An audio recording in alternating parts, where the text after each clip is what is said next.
All right, here we go. Today we have J-Bo from BMF. Welcome to VladTV. What's going on with it? Everything good, man. Everything good. Before we actually started the interview, we talked about how I was in Atlanta during one of BMF's big parties. You guys actually flew me out there, and we may or may not have been around each other. You know what I'm saying? Yeah. And I was just saying that was quite an era. That was like something I'd never seen in my life. Yeah, that was some crazy shit, man. We talking about the house in Latonia, right? Exactly. Yeah, the White House. Exactly. We call that the White House. Exactly. Nice spot. Absolutely. Well, this is our first time here, so let's go ahead and start from the very beginning. So you were born and raised in St. Louis? Yes, sir. Born and raised in St. Louis, from the north side. That's my hometown. That's what it is. So what was St. Louis like in the 80s? 80s was, the crack era. St. Louis always been a rough city. In the 80s, in my time, I was young, so a little kid, but I was right there. Everything was going on from the neighborhood that I grew up in. It was bad back then. Not quite how it is now, but St. Louis was a rough place to grow up in. Well, originally you were mostly into sports, right? Yeah, I played football, baseball. I tried to play some basketball. Ran track. That's how I basically come up as during my childhood life, was playing sports. Okay, do you think at one point you're going to go pro and that was going to be your future? Well, I as a kid, you have dreams like that.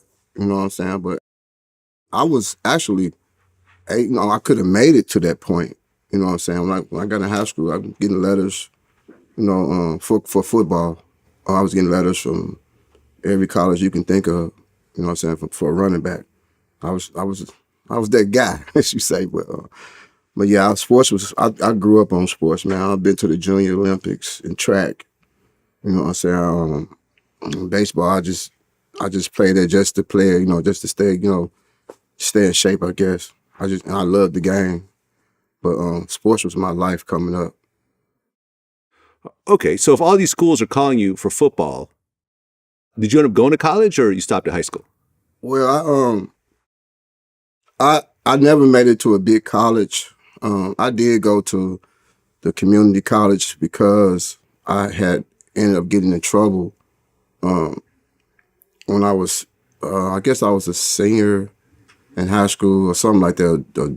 I ended up getting on probation. I didn't know that you can probably still transfer to another state, if I could have played football or whatever. I didn't know nothing about that when I was young, so I didn't pursue college after that. I did go to community college, though. Okay, and that's pretty much where your sports career ended, in community college. I played softball on the street. I played in this Black World League. You know what I'm saying? Like, it was big, softball big in St. Louis. So I started off playing softball. But as far as, thinking about the pros and all that shit, that was out the window. Okay, and it was around 18, 19 years old when you started getting mixed up in the streets? Well, yeah, I was, roughly about 18, 19. I had one of my good friends. He was in the streets. I just go over his house and, just go mess around because I know he was the big brother. As I say so. But he was in the streets, and one day I just went over there and sat on the bed. He was down, sitting on the floor in the projects down there, and weighing out some dope on a triple beam. As old, you say a triple beam scale. They got digital everything now, but I was just sat there and I was looking at him. I was like, hey man, let me get one of them. I ain't know what I was asking for. You know what I'm saying? But I know now, but it was an ounce. They was bagging up ounces. And he looked at me and looked at his partner that was in there with him and looked back at me and he threw me an ounce. Now, I didn't know what to do with it. You know what I'm saying? Because I wasn't into no streaks, for selling drugs and shit like that. But I ended up, catching on a little bit. And I actually fucked up the money. You know what I'm saying? And then try to like hide from him and shit. You know, he caught up with me one day. Look, bro. I like, bro, I ain't got it. I spent it, I went crazy. He like, man, you ain't gotta run. Don't never do that. But if you owe people, just man up and you talk to them, and you know, it's always a good chance that y'all can work shit out. You know what I'm saying? Like, man, you my family, so we gonna get past that. That ain't nothing. You know what I'm saying? And that's how I was introduced to the streets. And nobody like give me like, here, try this and shit. I just was curious. You know what I'm saying? I was like, man, let me just get one of them, and I started from that. Okay, now by that time, there were Crips and Bloods in St. Louis. Now you weren't affiliated with any of these guys officially, but Crips and Bloods had already made their way to St. Louis originally from LA, right? Yes, it was heavy. Gangbang was really heavy back then. You know, like now, it's thick, but it ain't like if you see a Blood in the Crip, they getting into it. Now they not doing that here for real. But back then, if you a Blood and you a Crip, y'all don't mess with each other. You know what I'm saying? But that's one thing I never really got into as far as, being in a gang, like, Bloods, Crips, GD, Vice Lord, and all that stuff. I wasn't with none of that. You know what I'm saying? But yeah, it was heavy back then. Okay, so you get that first ounce, you mess it up, you go back to your guy, and he gives you another ounce to try it again? Yeah, he gave me, actually he gave me a couple of them, and he kind of schooled me this time. Like, look, you do this, don't do this way. Just gave me the roots, the basic training of the shit. You know what I'm saying? And like I said, I'm a fast learner, so I kind of caught on to it, and it was some bumps in the road, later on down the way, but it wasn't as bad as that first, the first run. So he kind of like gave me the roots of it, and I just took that and just started using my ways, mixed it in with that, and that's how shit happened. Okay, so how many years? Because that was in 1991 when you first started doing it, right? That was right after I graduated. I tried it with some weed at first, but that one, I went to him and asked him for that. Yeah. But yeah, it was like right after I graduated from high school. Okay, so you meet Big Meech what year? Damn. I want to say I met bro about I seen him, I think was like in 97. I want to say 97. One of my guys that introduced me to him took me down there, and he, to play the game, like, because I played the PlayStation shit. I still do that shit now, but I was real tough in the PlayStation, at least I thought I was. You know what I'm saying? So they was like, man, I got some guys down here in Decatur. They from Detroit. They got somebody they want to bet you on the game. I was like, shit, let's go. He's like, plus, man, they smoke hella weed, because my partner, he ain't smoke weed. I was like, oh, man, let's go. You know what I'm saying? Let's go. I go over there, and, man, I walk into a big-ass little house, and it's just niggas everywhere. You know what I'm saying? Like, just chilling, smoking, girls there, they talking shit with each other, and everybody minding their business. I walk in, they introduce me, like, what's up, and all that shit. And I was like, look, man, who I got to play in the game? Let's get to, to the game and shit. So I went in there and played the game. I lost, losing like $800 and shit. But that was the first time I met Meech. So later on that night, I ain't really talked to him in the house for real. Like, what's up, dude? He's like, yeah, I heard a lot about you, such and such, So later on the night, we ended up going to the GC, the Gentleman's Club. And I walked in there, man, I think I want to say Snoop Dogg was in there. I ain't for sure, but I go in there, and this motherfucker, man, I'm like, this shit crazy. St. Louis strip clubs wasn't nothing, you know what I'm saying, compared to Atlanta. And then like the college, we would come down and go mess with the girls at the colleges and shit. But the strip clubs was just a whole nother level. So we ended up going to the GC that night, and I kicked it with them. I was like, damn, them niggas, they all right, show good hospitality. Even though I wasn't even from where they was from, and they know I'm a new guy on the block coming through somebody else. You know what I'm saying? Like, they just showed good hospitality. And I was like, damn, them dudes all right. So my big homie, he got me to the point where, you know, you move to Atlanta, you go back home to St. Louis, that's when you hustle. When you ain't hustling, get the fuck out of St. Louis. St. Louis ain't nothing for us up there, just but money. You know what I'm saying? I was like, all right, I got on his system. So I come home to Atlanta, you know what I'm saying? I usually wait for him to come back to Atlanta because I ain't really know how to get down there, and, you know, I ain't want to fly. I wasn't too cool with the airplanes and shit. So I ended up learning the way, you know, how to, you know, get around by myself. And so one time I hit him up like, man, hey, what them dudes that I played in the game who I met at the house, we ended up going to the GC that night. Where they at?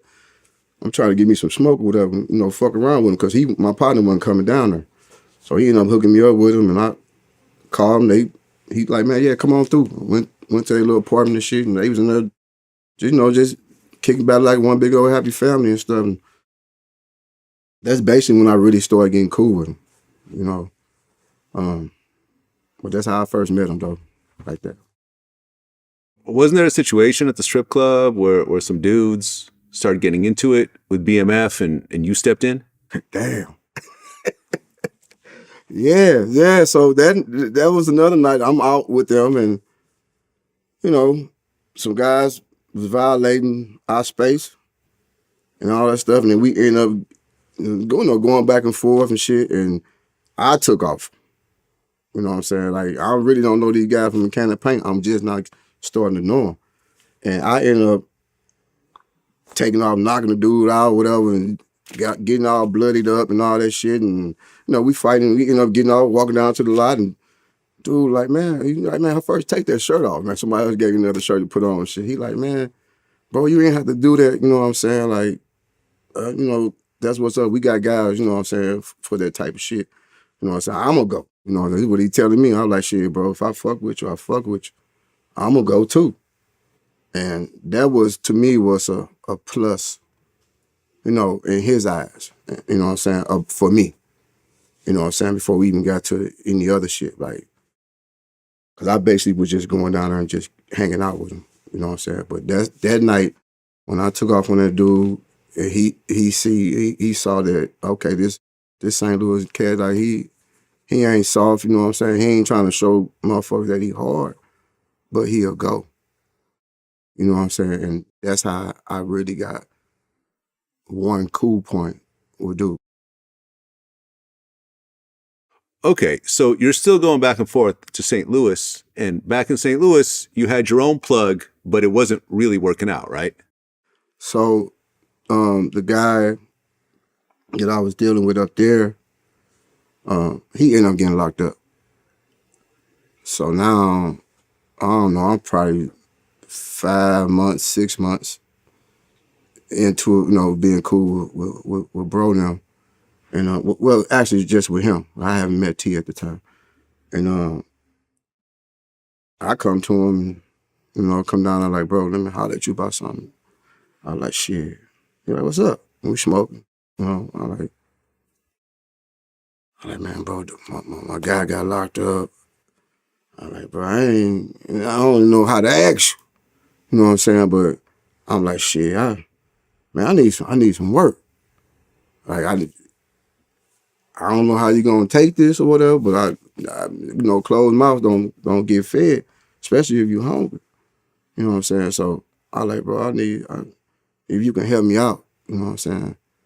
And he smoking his little blunt, he looking at me like, I never thought you was gonna ask. He like, I been knew about your situation and shit. I already know, you know, how you was, you know what I'm saying, what you can do and all that. But not really what you can do, but I knew about you. You know what I'm saying? Because he was cool with the guy that introduced us to each other. So he, you know, I guess they was, you know, relying, you know, talking about me or whatever in a good way. So he like, well, just, you know, just go home, you know what I'm saying? I'll give you a call. You know what I'm saying? Whenever you go back home, I don't know if I stayed on a couple of days and kicked it and then I went home. But anyway, like when you get home, I'm gonna call you and we're gonna have somebody come holler at you. So I finally get the call, and somebody called me. He had somebody call me like he said and shit. And they pulled up like he said. You know what I'm saying? And we had to, break the car down to get the situations out of there. And I called him back probably about, it wasn't even 30 hours later. Like, I'm done. He said, "What'd you just say?" I said, "I'm done. Like, what you want me to do with the paper? Like, what's up?" He's like, "All right, hold on. I'm going to call you back." Call back, had the people come back, get the money, and we fixed it back up the way it's supposed to be and shit. The way they told them. They was telling, I didn't know. They was telling me how to do it because we ain't never had that conversation. And sent it off. He said, "Man, you just knocked off 27 bricks." No, it was 33 bricks in less than 2 days. It was 30 something hours. He said, "Damn." He said, "All right, then, I'm seeing you saying this. I'm like, yeah, some more cool points for me." So they saw me 27, I think, the second time. I banged them about 3 days. They like, "Look, you need to come out here. Come on, get on the plane. We're gonna come on out here to Cali, so you can talk to us and shit." So I flew out there, and I think that's when I think I met T. I ain't for sure if I met T before that or after that. But that's when I know I met Wayne Wayne. And, I started seeing the Cali guys and shit, you know what I'm saying, out there. And that's when they had stomping ground music and shit. But yeah, they had flew me out there, and we had some deep conversations and shit. And they started putting me on game on how, like, so far they like how I was, producing. And so they put me on more game about how we really supposed to do shit. You know what I'm saying? So after that, man, I think that really like solidified my spot. Not my spot with bro, but my spot as far as me getting a consistent bag from them. You know what I'm saying? So yeah, that's basically like, how that's first jumped off. Okay, so J-Bo stands for Junior Boss. Yes. So at what point did you get the title of J-Bo? Okay, so now I'm in Alpharetta. I got a big ass 3-bedroom. As a matter of fact, this is before I fly to Cali. But I had a big ass 3-bedroom apartment. It was one of them long ass 3-bedroom apartments and shit. So Meech ended up getting in, not no trouble, but had some heat from where they was staying at over off like up in Buckhead, kind of sort of. And I told them they can come out there and stay in my spot. And he like, "Bro, I got a lot of people with me, it's a lot of us." Bro, I don't care, man. This is my time back and forth. Yeah, this before the this is my time back and forth to St. Louis to hustle and all that shit. So I give him a key and all that shit. He like, "Damn, bro, that's good. I mean, we appreciate you, extending your hand, letting us stay in your spot. You know what I'm saying? Like, we got you. For the spot gonna be taken care of and all that shit." I'm like, "Cool. I'm see y'all when I get back," type shit. So now I'm deep. Now we fast forward. So I'm deep into it, with him, and like we really cool now. So we riding out to Alpharetta and shit. That's when he had the white Benz, smoking. I'm like, "Bro," I said, "Man, I've been with you, man. You see, I've been producing for you and all that shit." I said, "Man, I got a way that you can make more money." You know what I'm saying? He's like, "How is that?" I say, "Well, you know what I'm getting for mine." You know what I'm saying? I say, "What if you just make me your partner? You can get 1 or 2 points off me still, but make me your partner. So, we getting them for 15. You can give them to me for, 16, 16.5. But I want to be your partner. So I'm going to bring us back 26. You see what I'm saying? Like, he looked at me like, that man look like, hit the blunt. We rolled for about 10 minutes. He ain't say nothing. I'm like, damn, I might have fucked up, you know. He said, man, you know what? I like how you think. He said, that's a bet. He said, from here on out, we 50-50. Don't even worry about the little extra 1 or 2 points. You know, we're going to be 50-50 because we still getting a lot more money than I get if I was selling it just to you. You know what I'm saying? And that way we became partners. You know what I'm saying? But so we at one of our houses, everybody, you know, sitting around having, you know, getting ready before we probably finna go out or some shit. Everybody sitting around smoking and drinking. And I don't know, I think he blurted out like, hey, Junior Boss. You know what I'm saying? He like, yeah, Junior Boss, J-Bo. J-Bo stand for Junior Boss. He said, from here on out, I'm calling you J-Bo. And you know everybody else follow suit. Saying, they don't want you. My name was Rap. They called me Rap back, you know, from St. Louis. They just called me just like Rap a lot, Rap. Everybody still just started calling me J-Bo. So when we go out, everybody knew me by, you know, bald head or Rap. And they hearing motherfuckers like, hey, J-Bo, hey, J-Bo, J-Bo. So, you know, they be like, who the fuck is J-Bo? They call me J-Bo now. You know what I'm saying?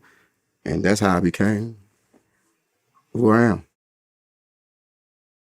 I mean, was there any sort of pushback? Because you're not a Detroit guy. You know what I'm saying? You haven't been with Meech for as long as some of his other people. Right. It wasn't, because Meech really didn't have a lot of Detroit guys around him. His Detroit partner was his partner's friends that was from another hood. You know what I'm saying? Like, of course they had people in our circle from Detroit, but a lot of them was with T.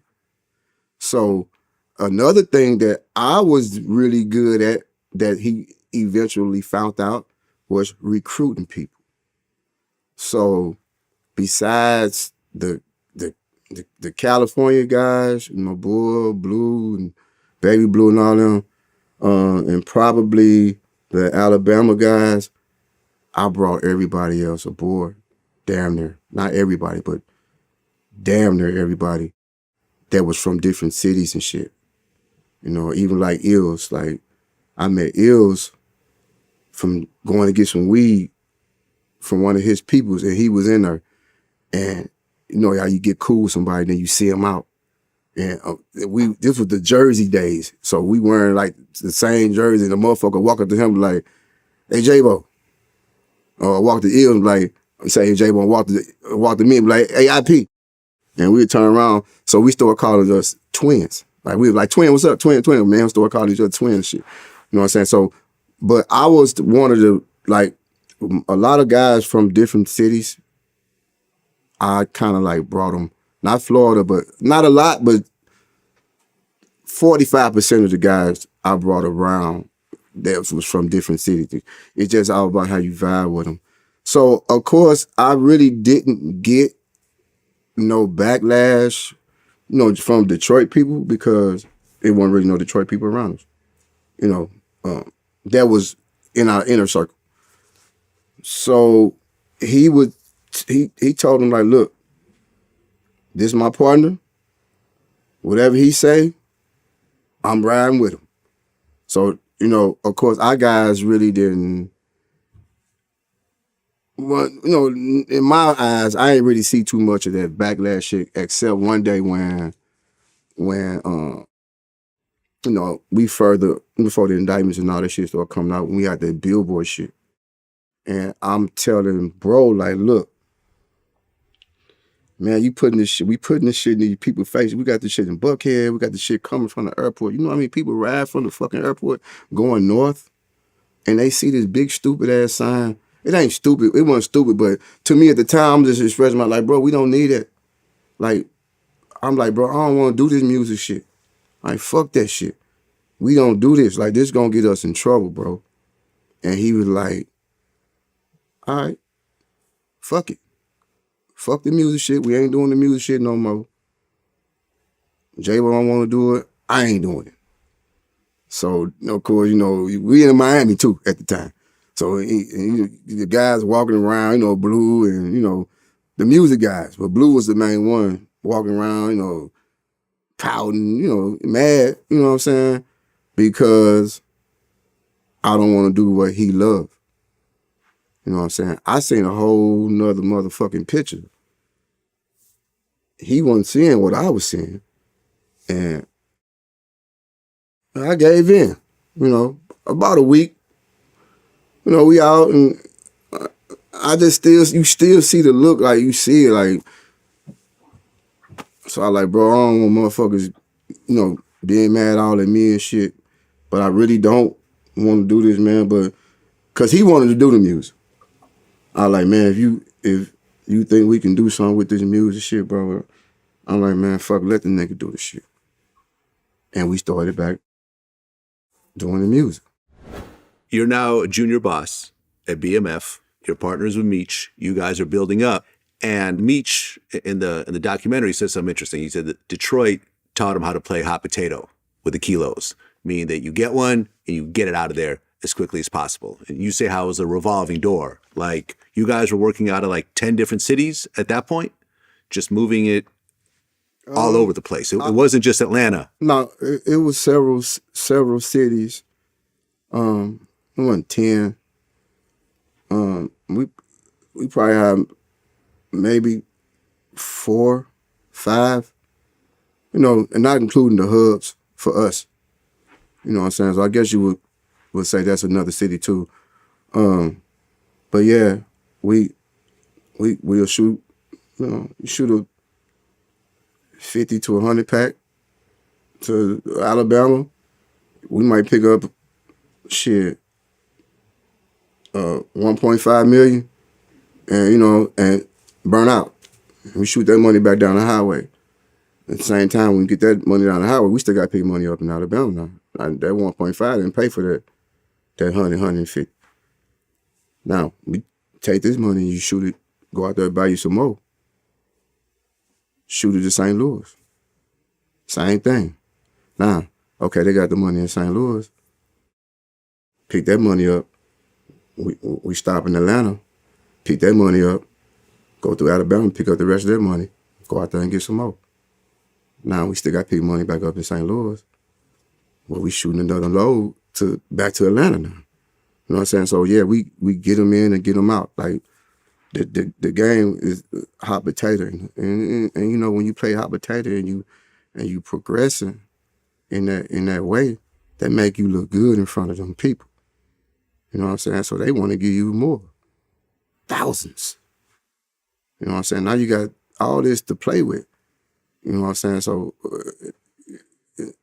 and that's how we play hot potato. You get it in, you ain't got all the money, ain't got, okay, so fucking what? Pick up what you got there. Get back out there. We trying to get by as many as we can. You know what I'm saying? Load up as many as we can. You know what I'm saying? So we can live as comfortable as possible. You know what I'm saying? Like, man, my bro always used to say one thing, bro, and I'll never, ever forget this shit. He said, I want to be a man that can buy one of everything in the world. And he was on his way to buying, he was getting one of everything. He'll get a watch that you probably ain't gonna see too many people wear. You know what I'm saying? He gonna get some jewelry. The man had 8 carat earrings, bro. Motherfucker so heavy, he had to get a special post put on him and all that. Like he, you know what I'm saying? Like he loved everything. Dogs. We had dogs, different types of dogs, man. Like kind of dog with, like them dogs in police. I forgot the name of that. They look like German Shepherds. I can't think of the name of them. But they are. We had it to the point where I can come home and the dog we'll open the door. The dog would go check every room. Come back, sit down. That's how we know it's cool to walk in the house. You know what I'm saying? Like, so that was stuff that he liked to buy. And it kind of rubbed off on me. You know what I'm saying? Like, I was a man who, I'm gonna ride a cool car, but I don't want no Maserati. I don't want no no Bentleys and Ferraris and shit like that. He made me get that shit. Like, man, you making all this motherfucking money, bro. Like, reward yourself. Get you one of everything. So I started trying to, like, not getting on like him, but I was on that same type of thing. You know what I'm saying? So, yeah, man. You know. Yeah, I mean, I remember that when I was at Meech's house, that White House in Atlanta. I remember the one conversation we had. You know, he was kind of standing off in the corner, and he was on house arrest at the time. And I remember I looked down and he had the Jacob with the rainbow diamonds. You know what I'm talking about? And I remember I was like, oh, is that the watch in the Pastor Cavassier video? He goes, oh yeah, Busta Rhymes got one, Puffy got one, and I got one. Yeah, that's how he was. He got big goals. You know what I'm saying? And he was a man. You sit down and talk to him, bro. Like, I mean, you talk to him. Like, Right. you see this street guy. You know what I'm saying? Like, you got 20, 30 guys in this big ass house. Like, everybody look like they'll do something to you, but everybody is really militant type shit. But when he talk to you and shit, like, you're gonna believe that motherfucker he can make goddamn either the president we got right now and the last president and the president before that believe him if they sit down and talk to this man. Like, he got a hell of a mind, and not just him. T the same way. T is the same way. He go a little different. My brother, them two dudes there, man, like, they gonna make you believe that you can goddamn me, you can walk through this motherfucker airport with a brick in your hand. Ain't a motherfucker gonna do nothing to you. Like, they got hell of a conversation. You know what I'm saying? But great dude, man. Like they both, like, they both to me was buying one of everything, man. You know. Well, Meech at this point is based in Atlanta, and Southwest T is based in L.A. So from what I understand, the cocaine would come into L.A. and then he would move it to Atlanta and all the other places. Is that right? Yeah, I mean, you know, they yeah, we like I say, we was shipping them to different cities. They get them, we get them in L.A. or wherever, Houston, wherever we at, Dallas, and we ship them out. You know what I'm saying? That was the whole. It was an operation, bro. I would never think of. Like, I couldn't even think of, even with the getting the spots in the cars. It was the way that the shit had worked and shit. It was crazy. So I man, that shit was it was a whole nother level. But yeah, they would get the shit in and ship it out to different cities, man. And that's how we move around. Well, originally you guys started using just regular cars to move it around, but then you switched to limos. And the limos were like a technological marvel in the way that everything worked. Like, I guess you had to put the climate control on 68, emergency brake on, power antenna down, use the window button on the right, blow the horn 3 times. And in that sequence, you have to do those 5 things. And then the compartments would open and you can get the stuff out, just open up. Yeah, get the stuff out, right. We went from mechanically, like, taking a wrench to, move a seat off a maximum, to limos where you do all that. You got to do it within, like you say, a certain amount of time. Brakes, light, antenna, you know what I'm saying? Put the shit on cool, let the window down. You got to do that within a certain amount of time. And then the lights, you won't be able to see the lights, but it'll pop green, and then the seats will pop up. And then the tanks, you hear we have air, like, it sucked the air out of there. So you hear the compression, shh, open the motherfuckers up, and probably about 3 or 4 compartments on the driver's side, the back panel. Probably depending on how small the bricks was, how big the bricks was, we'll get between 90 to 130 in one vehicle. Wait. You would get 130 bricks in one limo. That sounds crazy. Like, it depends how, sometimes they come thick, sometimes they will come thin, you know what I'm saying? Depends on the size of them. And we just get them like that. Mm. Okay, and at your height, you were moving around 400 kilos a month? Per se, yeah, somewhere around there. Not in one city, but combined. Yeah. When you talk about the cocaine game, there's a lot of ripoffs, lost packages, arrests, kick doors, and so forth. How would you guys handle it when you guys were generally doing stuff on consignment, right? You drop it off and then the money would come later. Yeah. So what would happen when you dropped off some kilos and the guy's like, yo, I ain't got it. This happened, that happened, I lost it, I got robbed, whatever, I don't got it. Well, you have to prove it for once. You know what I'm saying? Like, if you got jammed up and shit, like, there's gonna be paperwork and shit. Just like a plug would do if they got robbed, we'll give you a chance to make it back up. You don't just beat your ass and no shit like that. Like, you gotta in the drug game, it's losses it's gonna be losses. It's just how shit go. If you got a good team, a good company that you're dealing with, they understand that because they lose a lot. So you got to give them a chance to make it up.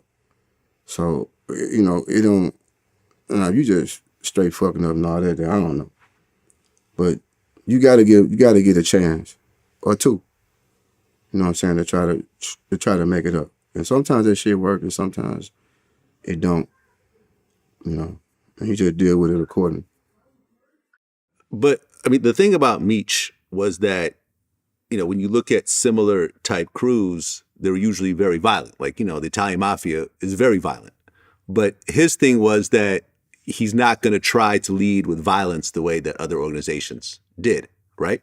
Right. He was a guy just like me.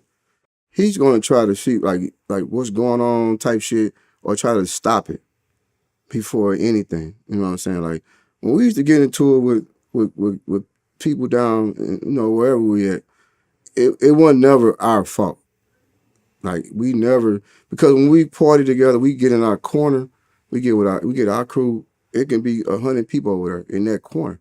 So, of course, me and bro gonna be probably close to the back. You know what I'm saying? Like, or in the middle. You know what I'm saying? Like, if a motherfucker coming there and violate a girl or say something crazy to you coming to our circle. You gonna broke the barrier. 40, 60 people back, you know what I'm saying? You coming to our circle. Then we gonna beat your ass. Like, it's just how it was. But it rarely was stuff like that. You know what I'm saying? Because everybody we was cool with. We, even with people that we was cool with, it was probably some people that didn't like us that was in their crew. You know what I'm saying? But even guys we don't got into it with, like, we end up getting cool after that. You know what I'm saying? Because it was 98% wasn't our fault. You know what I'm saying? But that's how that, how that shit like that go, how it went back in our days. So it never was just like, one of our guys just jump out there and get on the motherfucker ass for, because he looked at his girl. Nah. Every time we had to demonstrate on a motherfucker, it's because they walked in our inner circle and violated something in that circle.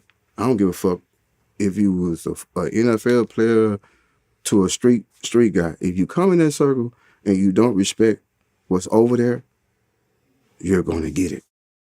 So, and that's how it was. We weren't going out trying to find niggas to fight and get into shootouts with motherfuckers. We weren't even on that shit. Meech don't like having 100 gangsters with him. You know what I'm saying? Because you got 100 gangsters with you, then you got to watch all them motherfuckers. Because they too tough. Everybody want, the fighters and all that shit. You know what I'm saying? And people probably didn't know that, but he didn't like all that shit. You know what I'm saying? Like, man, we gonna keep some people around there that know how to think. You're going to have some knuckleheads. It's always going to be knuckleheads in your crew. But, man, half to 60% of us was thinkers. You know what I'm saying? So we rarely got into it with people, but we did get into it with people. But it wasn't because it was something that we did wrong. Well, Meech started to call himself the Black Pablo Escobar. I think I was gone. Because I never really, that's new shit to me. I can't really speak on the Black Pablo Escobar because he never talked like that around me. You know what I'm saying? Like I ain't never ever heard it. I heard it on one of them videos or whatever, but he wasn't really talking like that when I was around. I think I was on that fake ID shit. I think I was gone already when he started. That was coming to the end, I think. Okay. Well, but at some point, BMF essentially became the biggest drug dealers in America. I mean, when you know what I'm saying? So here you are, second in command of something this big. I mean, did that really kind of get in your mind? Like, yo, we're really the biggest drug dealers in the whole U.S. Now. But you got to understand, how would you know that? Like we didn't know. We just was doing what we do. You see what I'm saying? Like, I know we can move them. We was doing that. But, you know, you don't hear this from your line, like, man, y'all pushing way more than anybody. You ain't gonna hear that. Because, you know, I ain't heard it. I know we was getting down. I know we was getting down. But I really didn't know that we was at that point. That you know, I knew we was that crew, but I didn't know that, you know, for a number, because there's people that's already moving, man. You wouldn't even know it. You know what I'm saying? He can have a suit on. You know what I'm saying? And be moving thousands of them. But I didn't know, but yeah. So I didn't know how, I mean, I just knew we was doing what we was supposed to do. That shit felt like it was legal. I ain't gonna lie to you. I'm like, man, this shit is crazy, man. This shit, like, we ain't getting nothing. You know what I'm saying? And it got to the point where it was scary then, you know, but, you know, we started seeing later on. Yeah. You know what I'm saying? How shit started changing up on us and shit, but.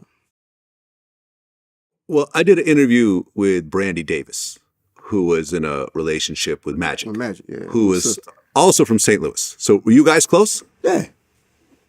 Yeah, man, Wani, we was, he used to call me Killer Weezy. Killer Weezy. I was like, he talk real smooth, like real calm, and yeah, I sure hate Magic passed though. But yeah, Magic was tight. We was tight, you know what I'm saying? That was my guy. Yeah. Okay. And I'll get into his story a little bit later as well. So here you are, you guys are doing what you're doing, but the partying that you guys started to do was on a completely different level than any celebrity. Like, you guys would spend $100,000 in a club in a single night. There was the ATL versus New York party at Sue's Rendezvous. Yeah. Hosted by my man, you know, K Slay, rest in peace. K Slay, yeah. That people still talk about it to this day. No. You want me to talk about that? Yeah. I unfortunately was not there. I wish I was there. Man, yeah, that's Sue's Rendezvous, man. Like, jeez. We got Atlanta versus New York, the stripper girls versus the stripper girls. That's what it's about. It was a strip club, so, bro, and I tell you that down there, every stripper in this motherfucker was bad. Like, you couldn't go wrong with any one of them motherfuckers. And them was from the New York side. So, you know, we got to bring our little crew up there from Atlanta and shit. They was bad. But, man, listen, when I tell you, man, like, when that night was down there, when it was over, and shit, it felt like you were walking on a pillow top. Felt like you were walking on a pillow top mattress, bro. when all the money, you know what I'm saying, all the money that was thrown in that bitch, man, it was just, I don't even know who won that night. I think we won. I don't know. I think Atlanta took them down. They weren't ready for that southern pole shaking. You know what I'm saying? But them girls, they was getting down too though. But yeah, that night, man, it was epic, bro. You couldn't even move in that motherfucker. I remember there was a clip. I don't think it was from that night, but it was just you guys partying, and you guys were basically chanting, "Coming to a camera near you, death before dishonor, the greatest show on earth." So we from us just hustling in the streets, we always used to, you know, say a BMF prayer, I guess.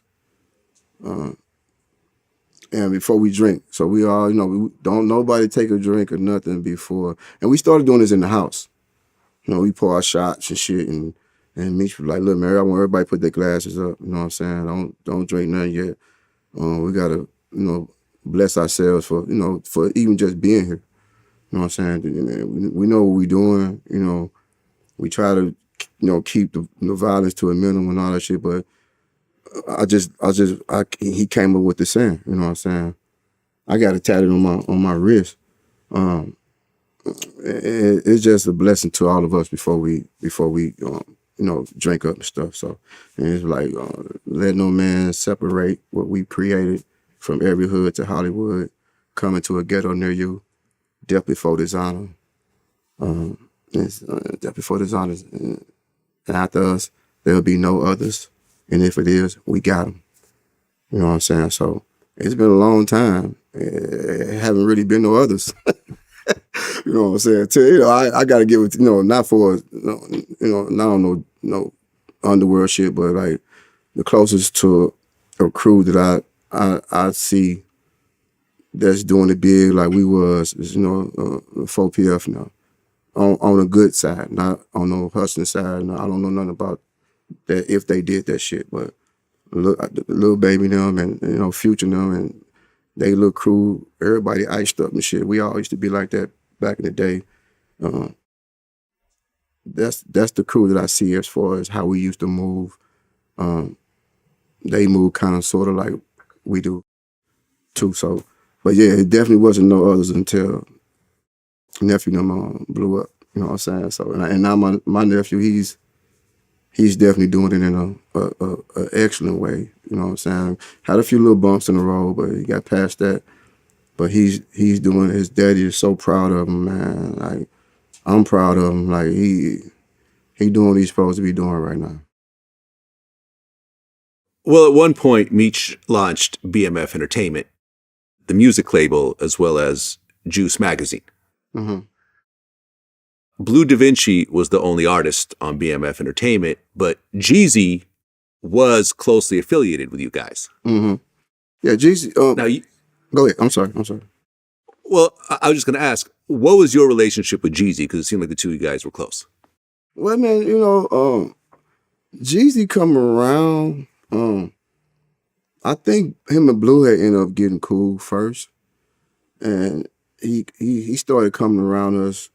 You know, we was doing songs with him and shit, and Meech kind of took a real good, strong liking to Jeezy because he liked how his music was, you know, the type of music that he liked the vibe to and stuff.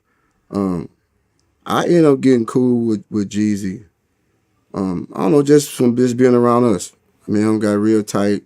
He used to always come pick me up when he had a little Grand Prix. He had a Grand Prix, and he probably got 30 Lamborghinis right now. But yeah, he had a little Grand Prix, man. He'd come pick me up in the Grand Prix or either that Harley Davidson truck, he's a two-door back in the day. And he used to let me listen to his music. And we'd bust corners or, you know, go get something to eat or shit. And he like, man, bro, what you think about this right here? And I'm like, yeah, you know, I'm like, yeah, that shit hard. Now I started like taking a liking to his ad-libs. You know, that, oh yeah, you know, all this stuff he be saying and stuff. So I said, hey man, you need to say more of that. Like that shit right there, man, it's just doing something to me. You know what I'm saying? Like, you know, I love music. That's why, you know, you come pick me up, we vibe off your music. them ad-libs you saying, bro, you need to keep saying that shit. And I guess he listened to me.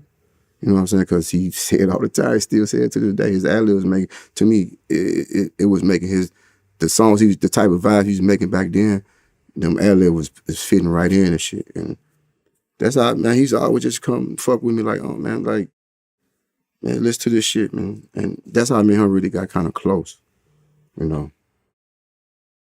I mean, I remember in the documentary, 2 Chainz said that he was at Magic City one night, and Big Meech paid the DJ at the club to play Jeezy featuring Bun B, Money Over Here, 7 times in a row. Back to back to back to back to back.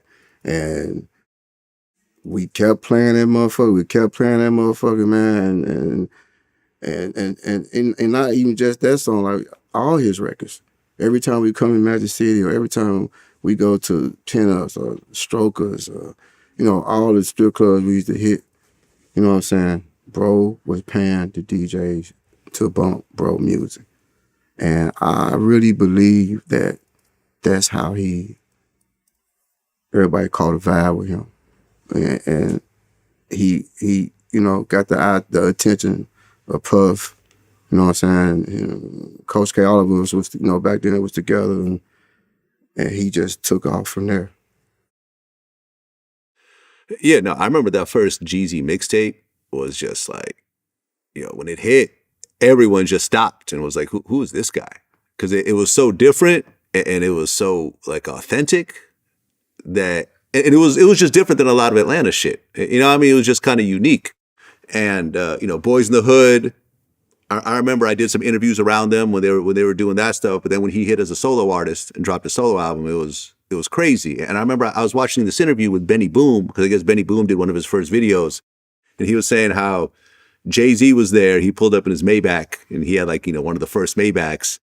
But then Meech, and I don't know if you were there or not, but he said Meech pulled up in 2 Maybachs.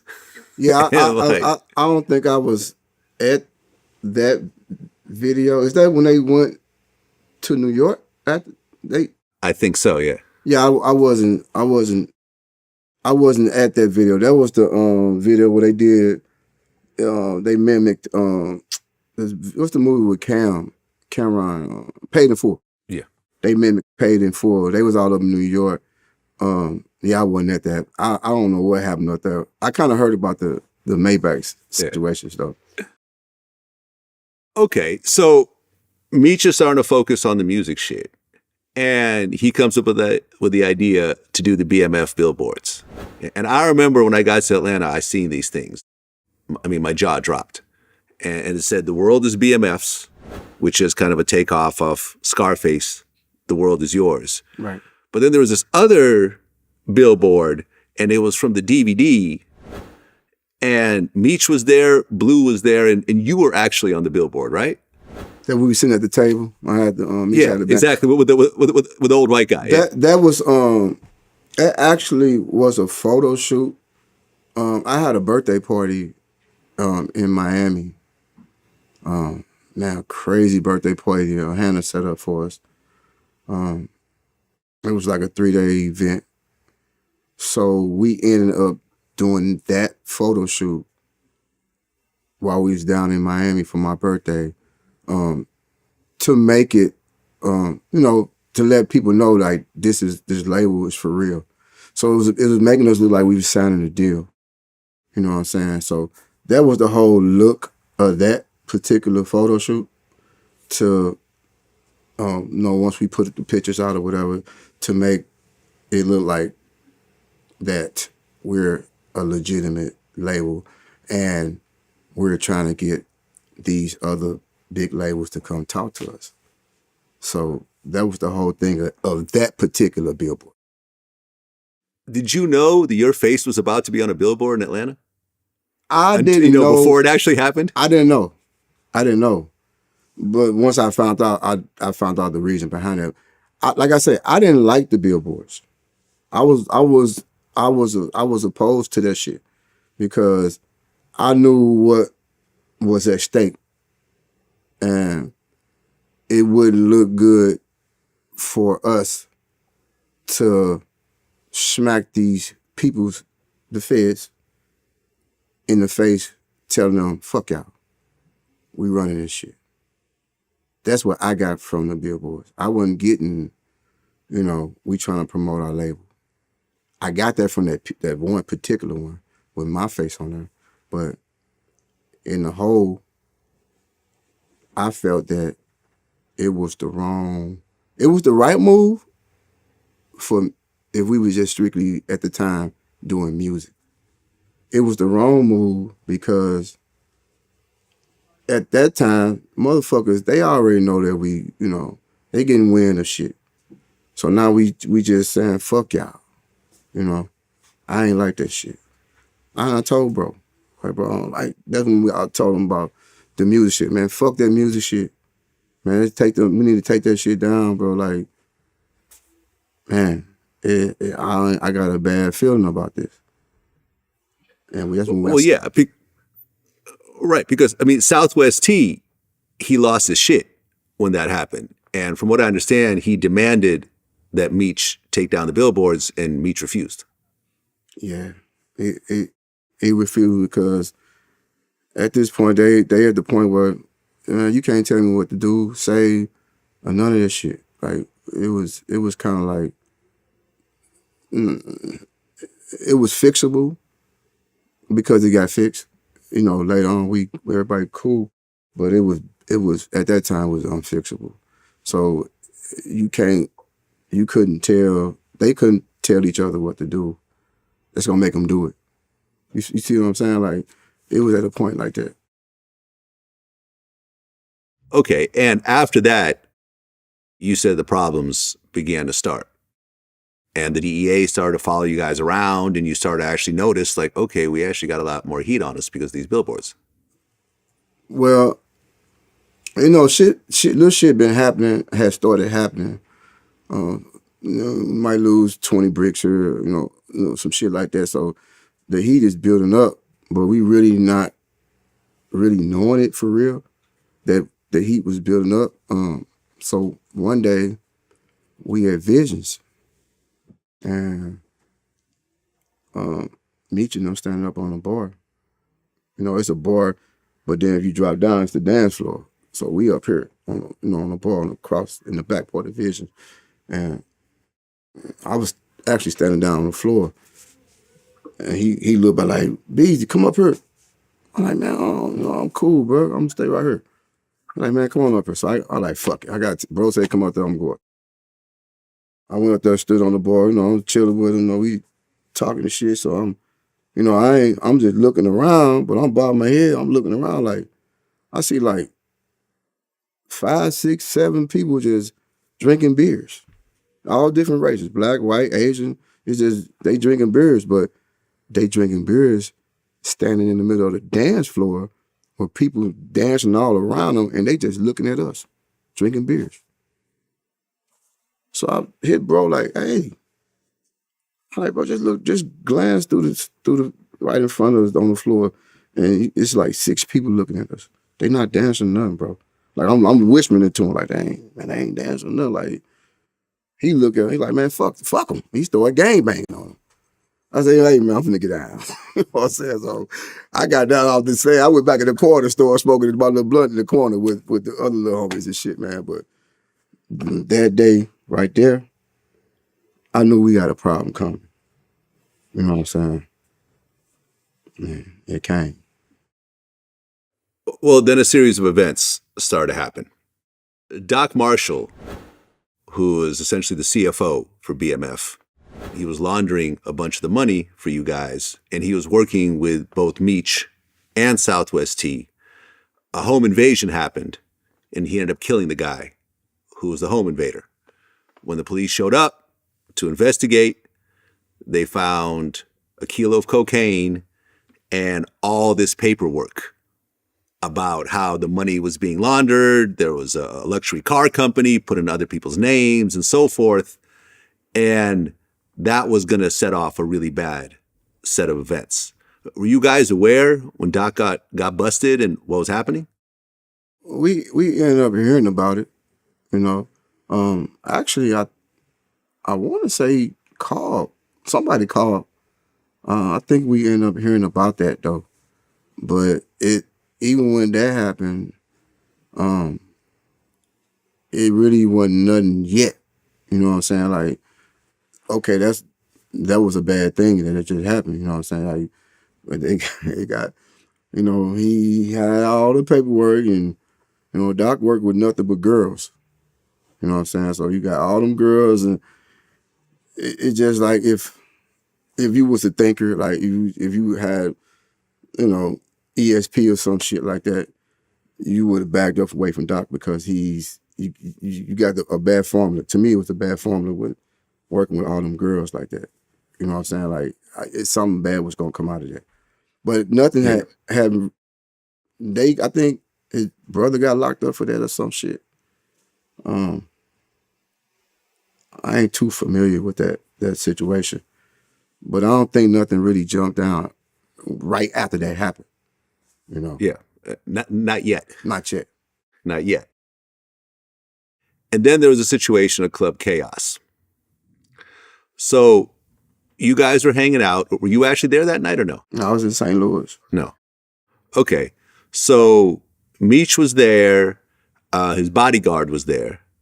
And I'm sure some other people were there as well. Shit with Wolf. Yeah. Yeah. Now. Go ahead. Well, so Wolf was at the club. And Meech was cool with Wolf because he was cool with Puffy. And Wolf was Puffy's main bodyguard. Wolf also had a reputation, that he had killed one of Suge's close friends, Big Jake, in 1995 in Atlanta. Ultimately, that's still unsolved. But, that was the reputation at the time.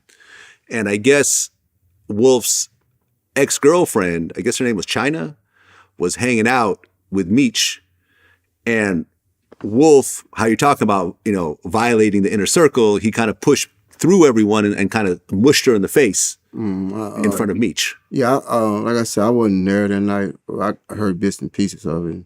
I think bro was like, man, we're not gonna let you do that shit. Like, not right here, bro. Like, not in front of all these people and all that shit. And I think Wolf and his cousin left out, and when they came outside, they said he got the shooting, and unfortunately, he lost his life, but yeah, I don't know too much about that.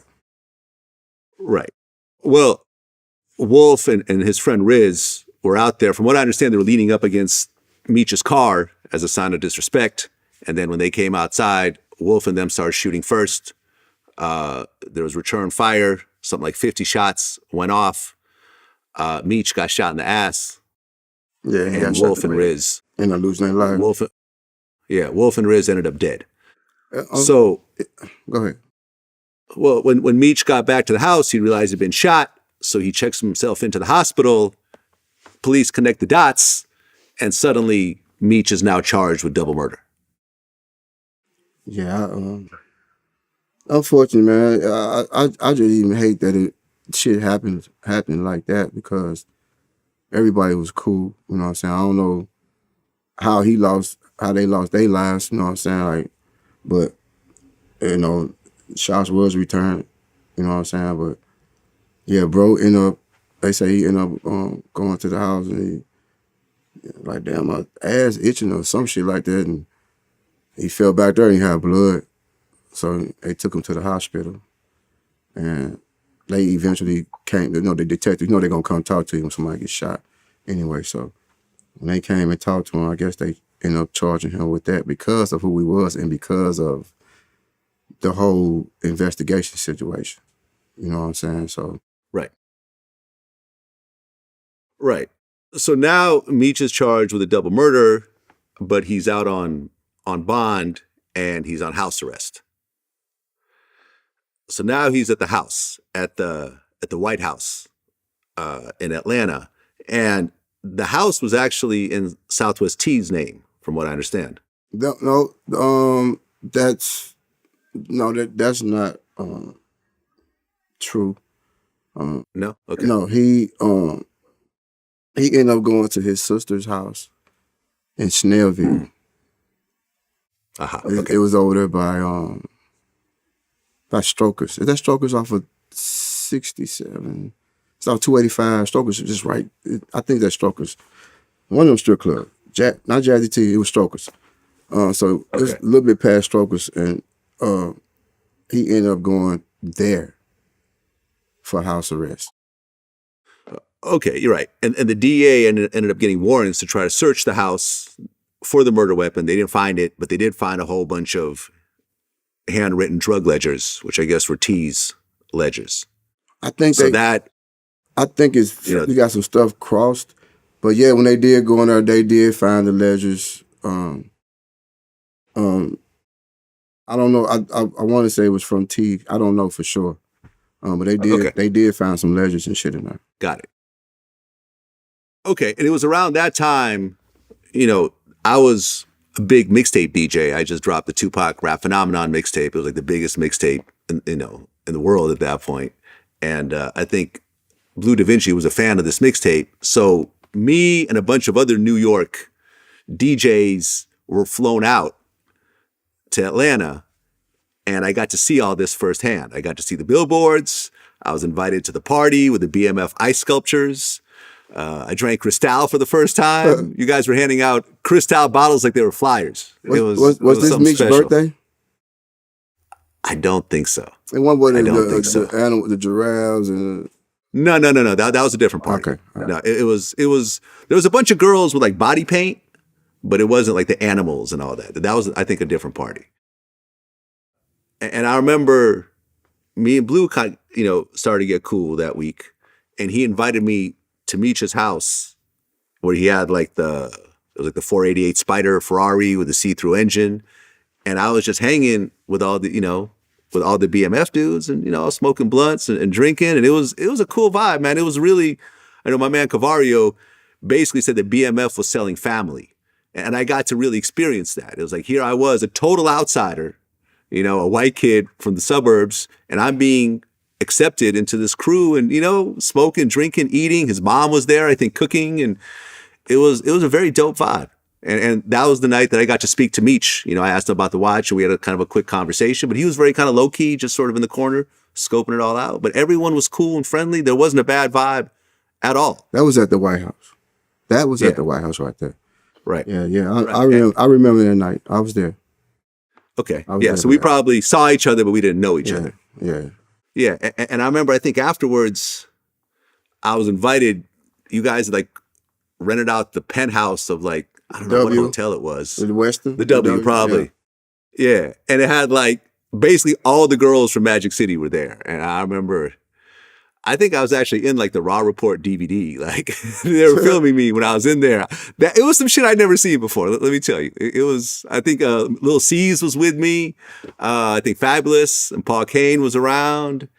And man, it was something. But I remember in the back of my mind, I'm thinking okay, here I am as an outsider, and I'm watching this operation, and Blue is cool, but obviously Blue is not a platinum selling artist at this point. So it was clear where the money was coming from. And and I got a little worried. I'm like, all right, this is cool, and I'm gonna take this moment, but I'm not gonna really linger around too much, because I have a bad feeling this is gonna end very badly. Mm-hmm. And I didn't want to get caught up in that. Understandable. You know what I'm saying? Understandable, right? So you guys are going through all this, and Meech was always the kind of person that he never would talk on the phone. If you called him, where you at? What time you gonna be here? That's it. I'm done. But I remember Cavario did an interview with him in jail, in prison, I mean, and he was saying how Southwest T was just in love with the phone. He would talk on the phone all the time about everything. Yeah, I mean, I ain't gonna say he talked about everything. I can't really tell you everything he talked about on the phone, but T was a lot. He wanted to talk to you. Goddamn me, get J-Bo ass on the phone right now. You know what I'm saying? Or get such and such on the phone right now. Yeah, and he would, just say what he had to say, but not saying that he was just all the way reckless type shit. I just told you he was a hell of a. When you talk to him, you'll walk through the airport with a brick in your hand. So he wasn't reckless. It's just certain times. I don't know, bro. You know, I probably said some shit he shouldn't have said, you know, on the phone type shit. Well, Wayne in the documentary talked about he had a phone call with Terry, and Terry was just upset. You know, this was during the whole house arrest situation. He was saying that Meech done went crazy. He also said J-Bo ain't good. And there was this one wiretap where actually Terry somewhat threatened to kill Meech. They played the tape back. We heard T talking to his family, his mom and his sister, them on the phone, and he was talking about, you know, having dude, you know, put down his brother. That hurt his heart, man. He couldn't believe his brother would say that. And I said, you know, he ain't gonna. Come on, man. You know he ain't gonna do nothing. He was like, man, he just had that look because he couldn't believe it came to that. I mean, you know, that's devastating. Dude loved his brother. You know what I'm talking about? I don't really recall no shit like that, and it just was anger. Yeah. That shit nothing but anger, man. That man loved his brother, man. Like, at that time, even with all the motherfucking, you know, everybody being mad at each other at that time, bro, like, it all just was anger. You know what I'm saying? Like, T wouldn't do no shit like that. Even though if he said it, or if he didn't say it, he wouldn't do no shit like that. But it was just because we separated. You know what I'm saying? So it was just built up from anger. You know what I'm saying? He couldn't really talk to his brother at the time. They wasn't talking. You know what I'm saying? Like, so you know, if you can't talk to him and you got to deal with me and Wayne, you know, at the time, like T wasn't. He just was mad. Okay, and at that point, when Meech was on house arrest, you ended up taking over the whole operation. Yes. On his behalf. Yes. And you had to go through Terry to actually get the bricks. Yes. But then you find out that Terry was actually taking the bricks, diluting the cocaine, repackaging them up, and basically he would make an extra 20 bricks out of the 100 that he originally had. Yeah. Yeah. We didn't catch on to that, you know, because I was a firm believer in just getting it how I get it, fleecing it just like that. Don't take nothing out. I ain't like that shit. I never did like doing shit like that. So, once our situations made it to the other side of the world, and I started getting all these fucking calls, and I'm knowing that I'm not putting no cut on it. I ain't doing none of that shit. Like, what the fuck is y'all talking about? Like, bro, this shit should be raw. You know, I'm like, man, no, it's losing. The shit, people complaining, it's doing this, it's doing that. So I was like, damn, you know, I'm having to go talk to bro. I was like, man, what, we got a problem. Like, motherfuckers saying our shit ain't right, and I know we getting this shit. It's supposed to be what it's supposed to be, you know, but it wasn't that. So that's how we kind of found out. So he was like, hold on, how long did it take them to bring it to you once the money got out there or whatever? I was like, man, it take like 2-3 days. He said, oh, okay, I know what's going on. And he like, man, fuck them. You know what I'm saying? From here on out, we ain't taking no money to them. I'm gonna put you right with who you need to be with. And that's what he did for me and Wayne. Well, Wayne was already talking to them. He just introduced me to them. And we ain't had that problem no more after that. But it was a problem with T, because he noticed that we ain't bringing no money, you know what I'm saying, to him. And I ain't telling him nothing, and Wayne ain't telling him nothing. And so then, you know, that's when the problem started. And we kind of like fell out from that. Well, Meech told you to go straight to Green Eyes to get the weight. Whatever happened to Green Eyes? Is he still around? I don't know. He should be home by now. Okay, got it. Yeah, he should be home by now. I don't know if Green Eyes still around or not. Okay, so now you guys are going to a different plug and getting it pure again. Right. And then Terry had his 34th birthday party in Las Vegas. Mm-hmm. Were you at that party? I went to the party. Okay. Because like I say, even though that had halted, we still family. You know what I'm saying? I went there, I spoke on my behalf for T for his party, and Meech spoke through the projector. I mean, we had fun. I think I know what you're finna say, but I'm gonna let you ask me. Go ahead. We had fun. Okay, so everyone's having fun. Like you said, you're there. A bunch of dudes are there with free Meech shirts because he's still on house arrest. And, Meech's face is on the projector, wishing his brother a happy birthday and everything. But I guess Terry felt a level of disrespect because it was his party and something started to happen, an altercation happened, and guns started to get pulled out. I don't remember all that. That part there, I don't remember. I don't recall no guns getting pulled out. I don't know where the fuck they got that shit from. Okay. We went to Tea Party, man, in Vegas.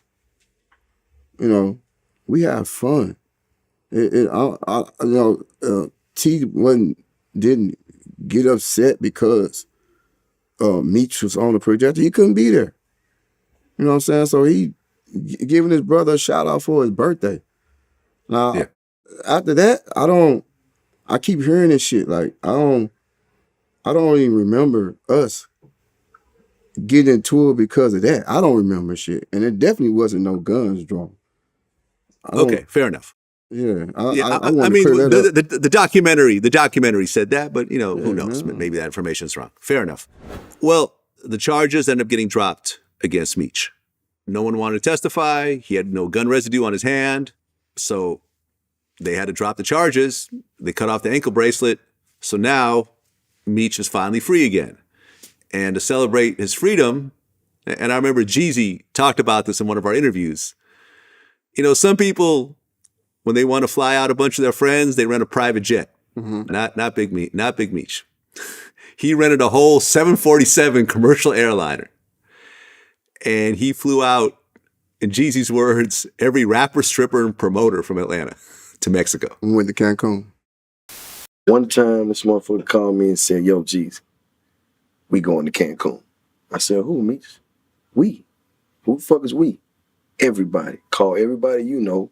I'm going to call everybody I know." This motherfucker chartered a plane, not a jet, a fucking plane, and took 300 people to Cancun, Mexico. Every stripper in Atlanta, everybody who wanted to go, nobody was exempt. And we flew to Cancun on a fucking plane that he chartered. And the motherfuckers was serving Cristal on the plane. And fucking, he didn't want to sit down. And he wanted to fly the plane. No, straight up. The pilot was like, "We're going to turn around and go back to America if you guys don't sit down." And his whole thing is, "I paid for this motherfucker. I want to fly it." And everybody was on that flight. Juvenile, Bone Crusher, Lil Jon, everybody you could probably think of. And we went to Cancun, and this motherfucker bought the whole hotel. So every night we all get together, and probably like 300 of us, and walk to the club every night. But we went to the same fucking club every night. This shit called The City. And we all get together, 300 deep, all black t-shirts, and we walk to the club. And we had a fucking ball every night, you know what I'm saying? And it was crazy. But he took 300 people, literally. And man, when I say that was the best time I ever had in my life, man, I mean, it was fucking Cristal. As far as you can see, you open up the refrigerator, you would damn near be blind, man. Yeah. Megan Good was there, Lil Jon, The Brat, Bone Crusher, a bunch of people. Yeah. Yeah. You were on that trip. Yeah, I was on that plane. We called it Soul Plane. Yeah. Like, for real. Like, right. The plane was crazy, man. Like, everybody on the plane knew each other. Like, it was, we partied on the plane. Like, you know what I'm saying? Like, going there. And it was the crazy thing about it is Meech didn't he had to try to get his passport or some shit, or get something had to do with his passport. So he wasn't really sure if he could make it. But he ended up coming, man, and man, we had a blast. We had a blast, right? I mean, the first thing we had to do when we got down there, though, you know, you can't have no weapons and shit, so everybody bought pocket knives. You know what I'm saying? We bought about 30, 40 pocket knives. You know, this is what we gonna have if we get in some shit. You know what I'm saying? But yeah, we had a hell of a time in Cancun, man. He flew a lot of people down. You know, people paid for their flights, but a lot of people didn't have flights. He made sure that shit got taken care of. They ain't have no rooms, or they got down in their rooms when, right? So we got them in rooms. Like it was the first day or two, or you know, until he got there. I was there probably about 2 days before he got there. It was just chaos. You know what I'm saying? So once everybody got settled down and all that shit, man, it's just party, party, party, party, party, all the way till we went home. Okay, so you guys are living it up. Meech is free. The partying is going. You guys are still going out to the clubs, drinking, partying, and so forth. And then 2004 rolls around. And there was a guy that was affiliated with BMF named Ulysses Hackett. And he had a girlfriend named Misty Carter. There was a rumor that he was cooperating with the feds. Someone ends up kicking down their door and killing both of them.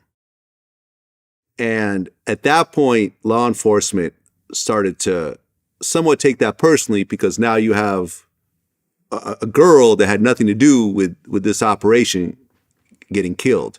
So now things are starting to step up on the law enforcement side. Now, that same year, did you get pulled over in a car with a pound of marijuana and a loaded pistol? It wasn't, no, okay, we went to we was at the Waffle House, coming from the club, went to the Waffle House, and it was, some of the homeboys outside in the car smoking weed and shit.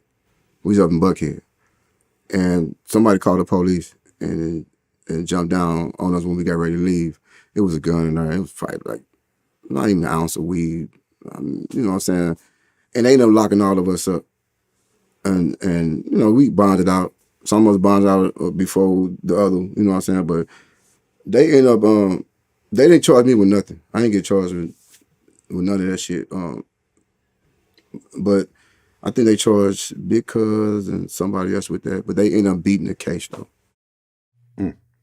Okay. Well, then a cop that BMF had on payroll showed up at Big Meech's house. And I guess he had like his boxer shorts and a wife beater just to show he wasn't wearing a wire. And he told Meech that there was this big police meeting and things are about to go down. They had 1,200 hours of wiretap on Terry, but no wiretaps on Meech. So Meech ended up giving the guy, you know, the cop $10,000. But now everyone is sort of on alert in terms of what's about to happen. I guess 200 bricks ended up showing to the White House early, and you ended up calling Meech, and you told him that police are starting to raid the houses and don't come back. No, you're almost right. I don't know about the police part. Okay. I probably wasn't around if that happened. Yeah. But we did get a shipment in that day, and it wasn't the White House. It was the house we called it the Bugsy Siegel house. So, Meech and Yogi is out running around, and they notice the people following them, and so he called me and was like, "Look, get my family out the house. Everybody just leave. They own me." I'm like, "Bro, we got a situation over here." He like, "Man, fuck that shit. Just leave." I said, "All right, bro." I said, "Hey, we couldn't." He had the keys to the car, to the limo. So And it was a car parked in front of the limo, so we couldn't move the limo. We had an extra set of keys. So I told them guys, like, look, get that shit out that motherfucking car, put it in this other car that's out on the street, put it in the other car. We finna move this shit. And we moved it. Right after we moved the shit, we moved everything except a pound of weed, the weed we were smoking on. Right after we moved it, I think a couple of hours later, they raided that motherfucker. You know what I'm saying? And with my thinking, I kind of like saved us a little bit. You know what I'm saying? Cause we got that shit from over there. You know what I'm saying? So they was on point. They was on point. They had us. But if I'd have listened to bro, it really would have been fucked up. And we ended up getting, moving the situations from over there and shit. But they ended up touring, everything that was there and shit. Took the cars and the trucks and shit. Actually, the limousine that they took, that Hummer, we had money in there and guns. And that's the Hummer that coincidentally they just go back 8, 9 years later and find it, and the money and shit still in there. Okay, and at that point, Meech and some of the BMF dudes ends up moving to Miami. Yeah, I think we started going down to Miami after that. Meech was in Fort Lauderdale, and we actually had a mansion that we used to rent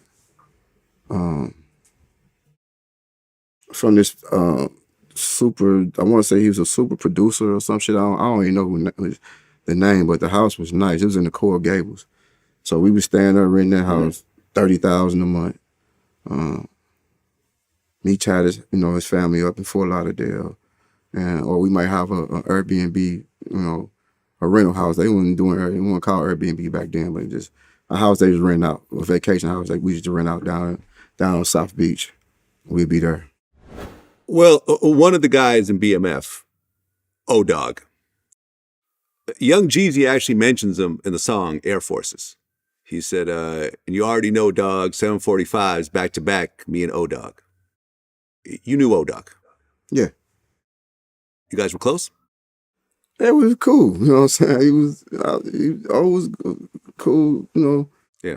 It's just, had an attitude, you know what I'm saying? He liked to, he liked to fight women. We used to always have to stop him from, trying to beat on his girl, shit like that. But, in the whole, was cool. Always doing what he was supposed to do. You know what I'm saying? Just, other shit happened when it got bad. You know what I'm saying? Right. Because O-Dog ended up getting arrested with a bunch of drugs, and he actually started to cooperate against Big Meech. He actually told the authorities that he got his cocaine from Meech. And this was somewhat of a breaking point in the investigation, because now they finally linked a high-level BMF guy to the boss of BMF. Later on, when you found out that O-Dog, someone who you were cool with, did that, like he was the first person to really cooperate on that level, what'd you think? So I got I don't know, somebody sent me a printout of an article with where he was talking to the either the state or the feds. I don't know which authorities he was talking to at the time. And it was saying what you said, like, Meech would, how you go pick up, 50 bricks, 30 bricks, whatever. And he said, who would you go meet? Where would you go meet him at? I would go meet him at this place called The Gate. Who would you receive him from? And he mentioned my name. You know what I'm saying? So when I've read that, I was in the county jail in Detroit. When I read that, I hurried up and wrote Meech. Hold on. No, I get a letter from Blue in the county jail. And I'm happy to, get a letter from him and shit like that. I ain't heard from him since the situations and shit. And, he just, telling me what's going on. He's like, hold on, somebody want to holler at you. Now, mind you, I already know about O-Dog. So, when, on the letter, It's like, what's up, Chad? You know, he'll call me my real name, playing with me and shit. Like, what's up, Chad? What's going on, man? Just old dog, just hollering at you, bro. Keep your head up type shit. So I was like, oh my fucking God. I was like, damn, I know O told on me. And dude, I'm not done. I know the system a little bit. If you're telling, you're not supposed to be with somebody that's not telling on the same case. What the fuck am I getting a letter from Blue and he in the same unit with O-Dog? So I hurried up and wrote, bruh, long, man, what the fuck Blue doing in the county jail with O-Dog? They shouldn't be together, bro. Period. You know what I'm saying? Like, I was happy hearing from him, but then when I got to the end of the letter, the PS shit, and I see him writing me, I'm like, nah, man, this can't. But fuck that. I wrote, bro, he ain't supposed to be with him. Like, what the fuck is he doing with this dude, bro? Like, dude told on us. I think I even sent them the article that I had. You know what I'm saying? And that was my suspicions. You know, I didn't really want to talk to O. You know what I'm saying? I wasn't gonna talk to him on the phone, but if I talked to him on the phone, I wouldn't even got on the phone. And in fact, I probably would have hung up the phone because I'm mad at Blue now. I'm saying, like, what the fuck is you with this nigga for? You know, but that was the thing. Oh, I found that shit out about him. I was like, shit, I'm cool on him. You know what I'm saying? Now you don't tell on your boy. You know what I'm saying? What the fuck? Because I was taught different. Bro. I was taught, like, where I come up from, like, motherfuckers, they tell you, like, man, you don't run your mouth. You know what I'm saying? Like, if you get caught, shut the fuck up. Don't say nothing, man. We gonna get you a lawyer type shit. This the shit how I was taught. Like, I just live by them rules. You know what I'm saying? Like, motherfuckers, when I got locked up and shit, and you will hear, when I heard from people, or I used to get letters in prison, like, man, that's what's up, man. You stand up type of guy and all that shit. Well, in my motherfucking eyes, I ain't having no other way. Because that's how I was taught. And I felt that at the time, we had a crew that felt the same motherfucking way that I felt. So, I wasn't even worried about nothing. You know what I'm saying? Like, shit, my crew finna stand up. Until I seen that article with O telling on me. He telling on me. He told on bro too. And what you telling on both of them, like you stepped up. We ain't stepped to you. We took a liking to you because you did what you were supposed to do. You did some dumb shit.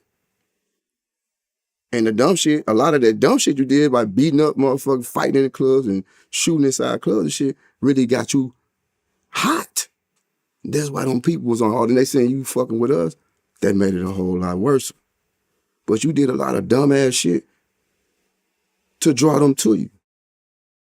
You know what I'm saying? So when I found out about that shit with him, man, I was cool on him. I didn't care if I heard from him again. Well, Blue Da Vinci, and I've done interviews with Blue, and I remember I did an interview with Sosa from BMF, and he had said that the Blue had cooperated. I remember Blue was angry at me over doing the interview. He sent me a little threatening DM and then blocked me, so I couldn't respond. I told him if he ever wants to do an interview, he could sit down. Yeah, he cooperated. I mean, I didn't see it. It was in Miss Mara Shalhoub's book, where his own lawyer said, yeah, if there was anything else that we could do, Your Honor, to help you along with this case, my client would be more than willing to cooperate with you all to help you in this investigation. Bottom line is, you didn't take the single plea. You went in and was giving them information on shit that they already had and thought it was cool, but you still, that was part of that. You just confirmed other shit that the other CIs just done told. Plus you did a smack video prior to that was giving them the whole fucking play. They never knew nothing about it. That smack video was detrimental in finding out who each person was. from your point of view, did Blue cooperate or did he not cooperate? Man, look, man. Me personally, I never seen no paperwork on Blue. And prison rule, if you don't have paperwork, really don't bring this shit to me. But it's a difference when I'm the paperwork. So I think Blue told. I know Blue told. He told on me, he probably told on you can't pick no motherfuckers who you gonna tell on. They're gonna ask you about I guess ask you about whoever, whatever, and you're gonna have to answer them questions about them. So the reason that I felt, even the book had just came out when I was in prison. I read that whole book and I was like, God damn. Not my nephew. I know he ain't doing this shit. So that's when I wrote, bro. He got a letter back to him like, man, they just making it seem like, ooh. I said, all right, bro. Because he know I'm gonna think for myself. Like, this motherfucker tell. They end up catching Wu. Wu was the last person I think got caught on our case. And, you get called to R&D. I'm like, what the fuck I'm going to R&D for? Shit, this 2010. I've been locked up 3 years, you know what I'm saying? 3-4 years. Man, pack your shit up. You got to go to court. For what? What I'm going to court for? I got my, so now my head hurting. You know what I'm saying? I don't know what the fuck, like, damn, these motherfuckers got me in catch-22. What the fuck they got going on? So, man, I end up getting on the, you get on the plane and shit. They flew us to Florida. We had to get off the plane in Florida and jump on the bus. Like, these motherfuckers flew way past Georgia in Florida. We had to get off the plane, jump on the bus, and drive back to Georgia. As I'm standing, in my place, shackled up, on the side of the bus, before I left prison, I heard something about some girl, I can't think of her name, in blue. And something about like a body or some shit like that, right? So I'm like, oh, what the fuck they got me tied up in? Huh? So I get to there. The name I heard about the girl, now I get to put a face with it. Because you hear them call her name. And she stood 3 or 4 people in front of me, but, in the girls' line. I'm like, damn. That's the girl they was talking about. So then one of the doc homeboys, right-hand man T, he get off. They put him like right next to me. I'm like, because he got long-ass dreads now, because T had a low haircut, when we was out. But now he got long hair, long dreads. I mean, long. I'm like, how the fuck did not look? He looked at me. I said, T. He like, yeah, like, damn, what's up, dirty? We bump shoulder because you can't, you shackled up. I'm like, damn, what's going on? Like, man, they got me on, called me back here for, I don't know, a wanted or some shit, type shit. I'm like, damn, they got me coming back too. I said, it got something to do with I remember the girl now, like that girl, I think it got something to do with her in blue. And he like, yeah, I don't know, man. I'm like, shit, I don't know. We just got to see when we get there. So we end up sitting by each other, and we talking and shit. We talking. And he like, yeah, man, Doc told on me too. You know what I'm saying? I'm like, damn, like, man, Doc a dirty motherfucker. We talking about him and shit. So I'm thinking he want us. You know what I'm saying? Like, he, stand up type guy type shit. So we get the Lovejoy. They shit about the Lovejoy. I get the Lovejoy. I'm telling the story because this is how I found out about Blue. So I get the Lovejoy and I go in the room, in the holding cell. I'm going there, I'm looking for him. I don't see him because he went in front of me and shit. I don't see him. I'm like, damn, what the fuck dude there?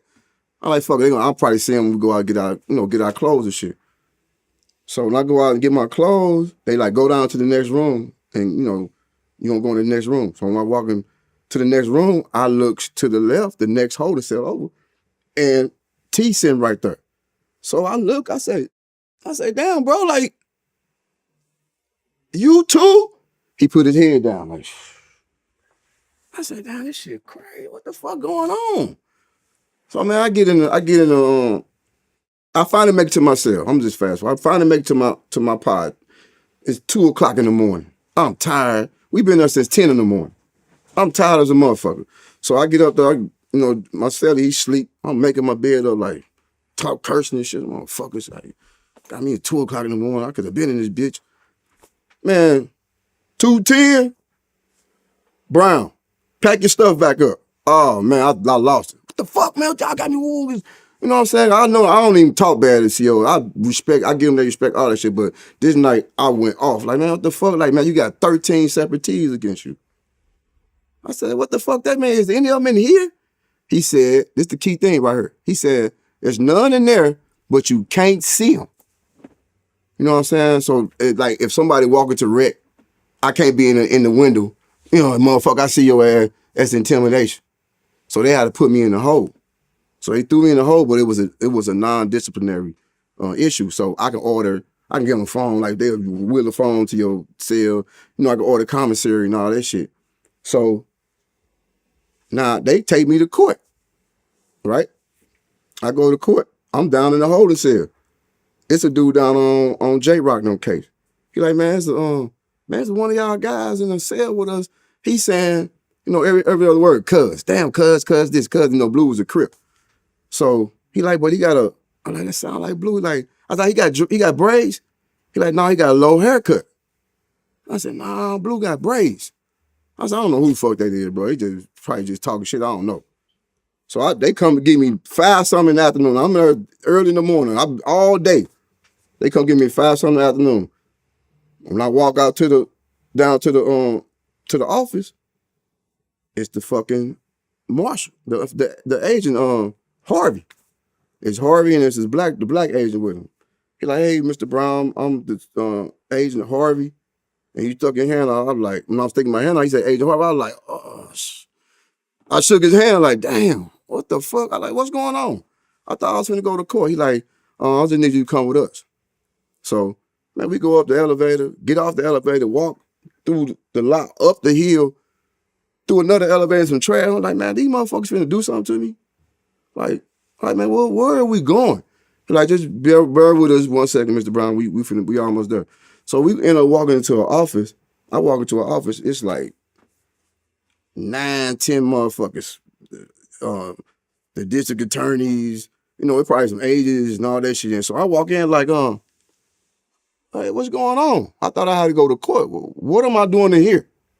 They're like, hey, Mr. Brown, we just called Vernon Cole and want to see if you know, we had to put a warrant out for all y'all. So he flew a lot of people down there. Like we put a warrant out for y'all to see if you know, if you guys want to, you know, cooperate and all that. Shaking my head. I said, sir, ma'am, y'all already know how I am. Like, you could have asked me this shit in prison. I would have tell you, fuck no. Why would y'all fly me way out here? Got me going, I'm in a hole because I can't see no motherfucker. All this dumbass shit. I said, man, I ain't got nothing to say. I made my bed. I'm ready to go lay back in this motherfucker. Y'all could have asked me that shit. Well, we had to fly y'all, Mr. Brown, or you take my car. No, you had your car. I ain't got nothing to say. I'm ready to go back to my motherfucking cell.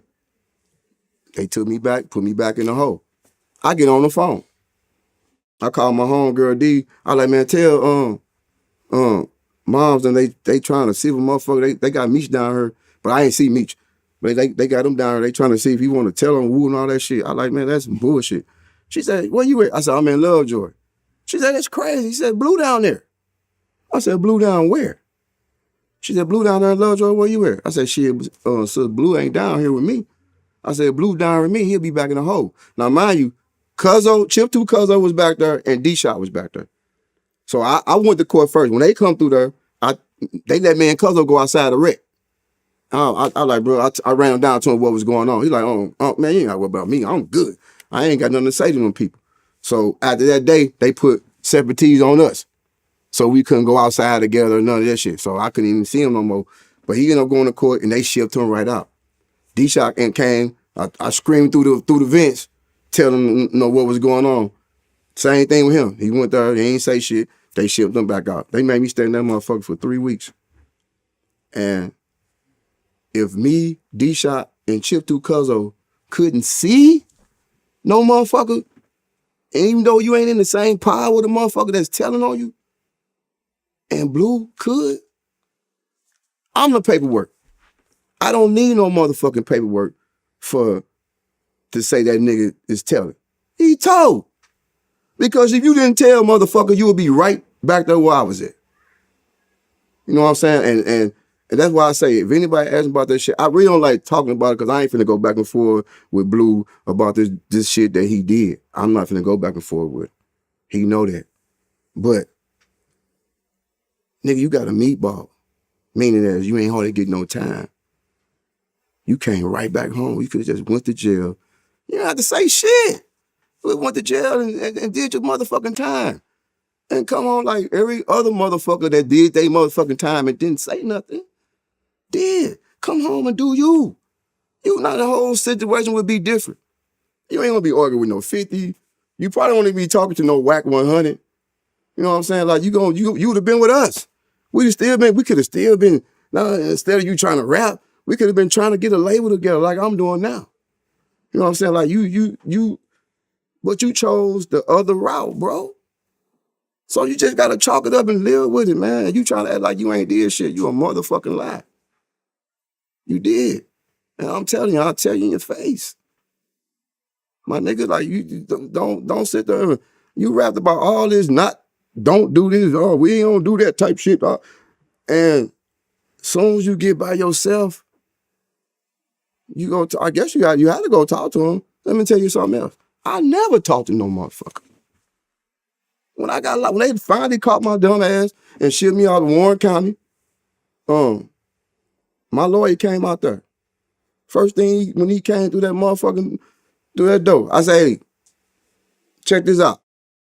I ain't got nothing to say to nobody. I don't want to talk to no motherfucking prosecutors. I don't want to talk to nobody if I ain't talking to my lawyer, I don't want to talk to nobody. That's the honest God truth. He said, okay, now we got that out the way. And then we hired my name such and such. And that's how I never talked to no motherfucker. The first time I talked to a motherfucker, and when they tricked me to coming out there for a woo, and I went up them elevators and all that shit, and I seen who they were when I walked in, I said what I had to say. I told them, get me the fuck up out of there. And that's what they did. Okay. So, like we talked about, O-Dog ends up cooperating. Doc Marshall, who had that whole situation hanging over him for a few years, he fully starts to cooperate, and he starts putting together all the Meech and Terry pieces and showing the authorities how the whole BMF system worked on the back end. So the Fed raids started to happen. They arrested Terry in Missouri at a gambling party. They found $6 million in cash. The Feds kicked down Magic's door in St. Louis. His house got raided and he got arrested. Meech's house in Miami got raided, but Meech was already gone by that time. Mm-hmm. He's in Dallas. So he goes to Texas, but they ended up finding where he's at in Dallas. So they ended up getting into his house. He gets arrested. They found a gun in his safe. The lawyer went to go get him out, thinking, okay, this is an illegal search. It's just a gun. No big deal. I'll get you right out. Not knowing that this is actually part of the bigger BMF indictment. Right. Now, 42 people got indicted? The first wave, it was somewhere up in that neighborhood. I didn't get indicted on that first wave. Right. You actually watched it on the news. You were sitting at home. Actually, and I was on when the night of our club open of Babylon. I got locked up that night for the fake ID shit. When they raided pinups. Well, they ain't raid pinups. They had sobriety checks on both ends. So you come out of the pinup, you can go right or you can go left. No other way. So they had them on both ends, and that's the night they locked. They took my ID, but let me go. They ain't locked me up. They locked up Meech and a couple of other guys, and that's when he peed in a holding cell, in the holding interrogation room or whatever. He peed in the corner. But I got locked up that night, so I was on GPS system. They ended up putting me on GPS system for it was supposed to be for 60 days.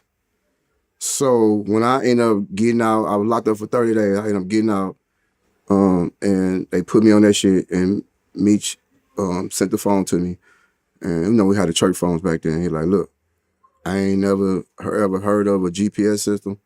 Where then I had a phone that I can carry that I hook up to wherever house I go into.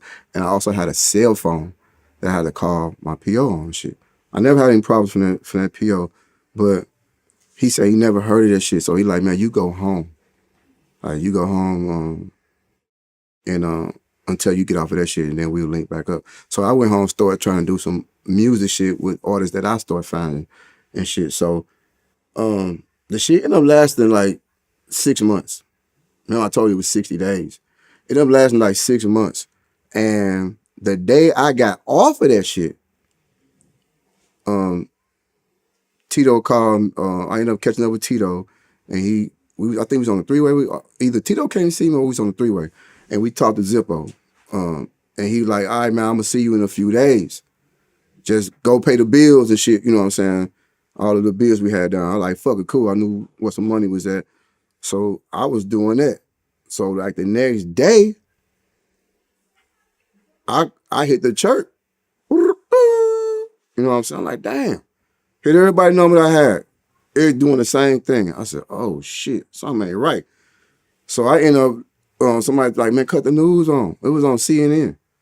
You know what I'm saying? And it was like they got indicted, all that shit. Now I don't pay the bill, so I ain't really got no money with me. So I called Doc. They haven't locked Doc up yet. I called Doc. And I like, bro, I need some paper right quick. I just paid the bill. I can't catch bro no, I need some money. He like, man, meet me at the, he got a little club up in off Roswell Road. He like, man, meet me at the club, at the bar, and I'll give you a couple dollars. So he give me like $5,000. Like, next day, I hit him. I'm like, damn. And that's when I found out that the indictment, the swoop was going on. So I was like, shit, I'm finna drive back to St. Louis. You know what I'm saying? I drove back to St. Louis. And man, ain't nothing happened. Nothing. Like nothing happened.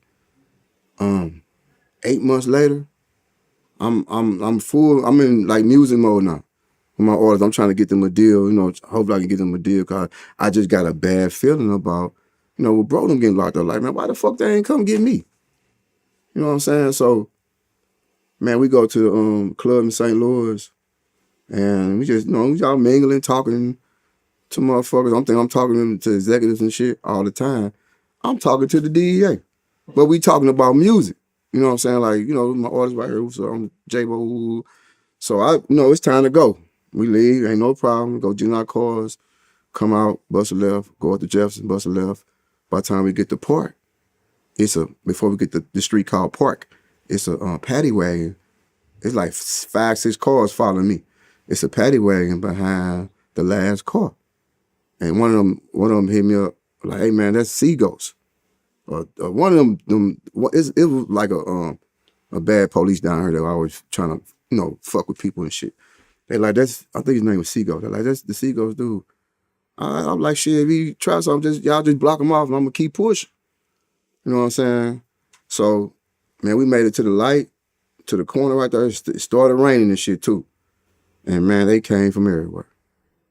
Different way, motherfucker came from everywhere. Like, I'm like, damn, what's going on? You know, locked me up, one of them throw me in the car with them, one of the agents, and I'm locked up. Like, and this motherfucker playing Jeezy, and he rapping it word for word, like word for word, bro. I'm like, dang, like, man, did he really say? I hear say what he say. Like, did he really do that? I say, man, y'all motherfuckers crazy. Y'all really like study the words and everything, huh?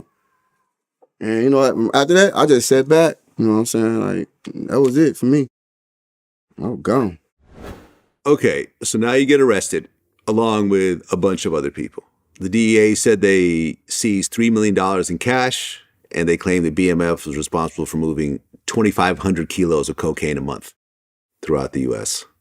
While you're awaiting your situation, that next year, 2006, Magic ends up dying in prison from chronic asthma. Mm-hmm. Rest in peace. I'm sorry for your loss. I know you guys were close. Magic, yeah. That next year, as you kind of prepare for your situation, there was a BMF snitch who actually testified that you were present and gave Jeezy 5 kilos of cocaine to sell in Atlanta. you heard about this? I heard it. Yeah, that shit wasn't true, man. That ain't true. Jeezy just did his music shit, bro. They always try to tie, was trying to tie him in with us, man, bro. Bro he just was with us, for the clout, you know what I'm saying, until he got his clout. When he got his clout, he took off. I don't know what Jeezy did as far as his hustling side. It ain't had nothing to do with me. You know what I'm saying? Right. I don't heard a lot of stories about him, getting work for me and Meech and all that. I'm not finna even try to entertain that topic with him because it's not true. How Jeezy got his money before he started rapping, I don't fucking know. You know what I'm saying? Everybody starts somewhere. There you go. You know what I'm saying? Like, but yeah. I the snitch, I know who you talking about. You know what I'm saying? Like,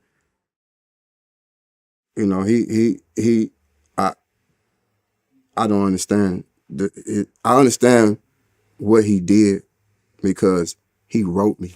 I know exactly what you're talking about. He wrote me right around the time after I got the letter from Onem, and he told me, he's like, look,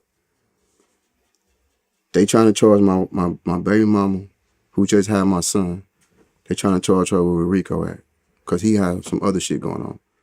He said, look, man, he basically told me he finna tell. So I heard him rolling back like, bro, you know how the shit is with us, bro. Like, we don't do that. You a soldier, you been in jail for murders, all type of shit. Like, what the fuck is wrong with you? I understand it's your son, your baby moms, bro. You can still make shit work, make shit happen for your kid while you gone. I wasn't trying to hurt. But so I called a heart. In the letter I wrote him, I said, look, because I already got my time. I said, look, bro, if you gonna tell on somebody, just tell on me then. You know what I'm saying? I'm thinking I'm Superman, trying to save my brothers from getting so much motherfucking time. I'm like, man, just tell on me. Just tell everything with me, bro. You know what I'm saying? But, of course that wasn't gonna work because everybody knew what was going on, but I was just trying to stop him from making it worse for my brothers. You know what I'm saying? Like, because, like I said, I already got my time. I had a cap put on my shit. You know what I'm saying? They can't give you no more time for that same case. I wasn't tripping if you tell on me. So if you tell on me, it's just another person telling on me. You know what I'm saying? Like, but of course that shit didn't work. Yeah. Well, you ended up pleading guilty to cocaine and money laundering. Yeah. And you did not cooperate at all, which meant that you did not get a lenient sentence. Nope. So ultimately, when you got sentenced, they gave you between 15 and 20 years? When I first got sentenced, they gave me 188 months. That's 15 years, 8 months. But when I made it to prison, when you go through R&D, you come in through R&D, that's receiving discharge. And you leave out through R&D when you go home from prison. So when you come in, it's like the feds and on the street, they got something called the SIS. That's the feds, that's the police inside the feds. They read you out your charges and shit. Like, you got charged with this, you got this amount of months. Man, they read my months. And it was 188 times 2. So I ended up with more time than Meech and T. And I was like, sir, that's not right. I only got 188 months. That shit wrong. He like, well, shit. That's what it say on this paper? That's what your ass finna start doing right now. You know what I'm saying? He like, you got to work that out with your lawyer. So, I'm, make a long story short, I ended up getting the shit removed because they ran it wild instead of running them together, my 2 charges. And they ended up running, it took about 9 months though. You know what I'm saying? That was 9 months of stress. I bet. Yeah, because you end up getting, you know what I'm saying, 300 something months. 360, what's that, 360, 372 or some shit. You end up getting 300 and something months. Do you know how many fucking years? You know what I'm saying? But like I said, I was worried, but guess what? I took it on the chin and went on and started doing my time. The stressing just made me start working out and all that shit. And I could start getting my mind back right. But eventually they got the charges ran together and, I was cool. Well, Terry and Meech didn't cooperate, and they were both facing life in prison. And then the DA started to apply pressure on the family. So I guess one of the Atlanta houses was actually put in Meech and Terry's dad's name. So now their dad is facing money laundering charges. And then they also went after Meech's sister and his nephew as well. So now they're dealing with the stress of, damn, my dad, who's old now, is about to get locked up, and my sister and my nephew, they're all tied into my bullshit. The trial is about to start, and Meech and Terry asked if they could have a conference and speak to each other. And this is, I guess, the first time in 2 years that they've actually spoken. They get into a big argument. They're yelling and screaming at each other. But ultimately, they both decide to plead guilty, and they each took 30 years. And I guess the rationale, I remember Meech talked about this, I think in the Cavario interview, was that 30 years is a lot of time, obviously, but if they went to trial and blew trial, it would be life. And with 30 years, you at least have a date at some point. With life, it'll probably be natural life. Yeah. Life in the feds is natural. It's natural life. You get life in the feds, man, it's over with. The only way you getting back is you get some, get some court time back, and where you can fight your case, and they find a loophole or something, and you get some time knocked off. But yeah, that shit. And from what I understand, really, most of the evidence was coming on Terry's side because of all the wiretaps and everything else like that. They didn't really catch Meech with a whole lot of stuff, but then again, you have the hearsay, you have the doc marshals, you got the O-Dogs, you got people that are testifying and so forth. When you found out that Meech and Terry got 30 years, how'd you feel? I mean, because I know them, you know what I'm saying? Like, I know our situation, in the law enforcement eyes, it's not good. But them guys did so much shit, like to, I don't know, man, from a shoe shiner, man, to the valet parking guys, you know what I'm saying, to the clubs, to the malls, everything. Like, they did so much positive shit for the communities, and not just in Atlanta, everywhere. Everywhere that boy stepped, everywhere T stepped, they blessed people. And for them to get 30 years, and never really been in no trouble, I just thought it was a little too harsh. Me personally, because I know the inner side of them. You know what I'm saying? Not the we selling drugs type shit. You know what I'm saying? I'm just looking at the good men that them two guys are.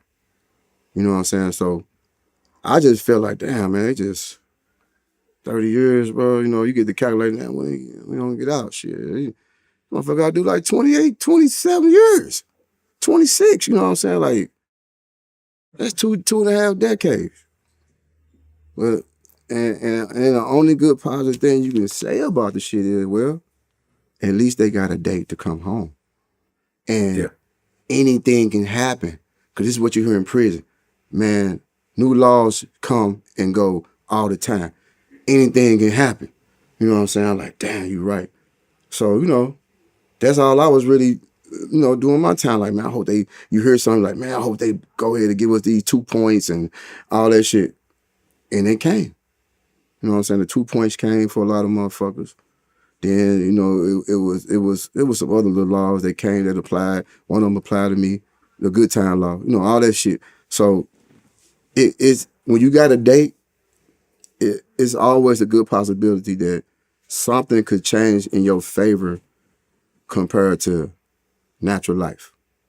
You ain't got nothing coming. I was just saying that's the positive side of having a date.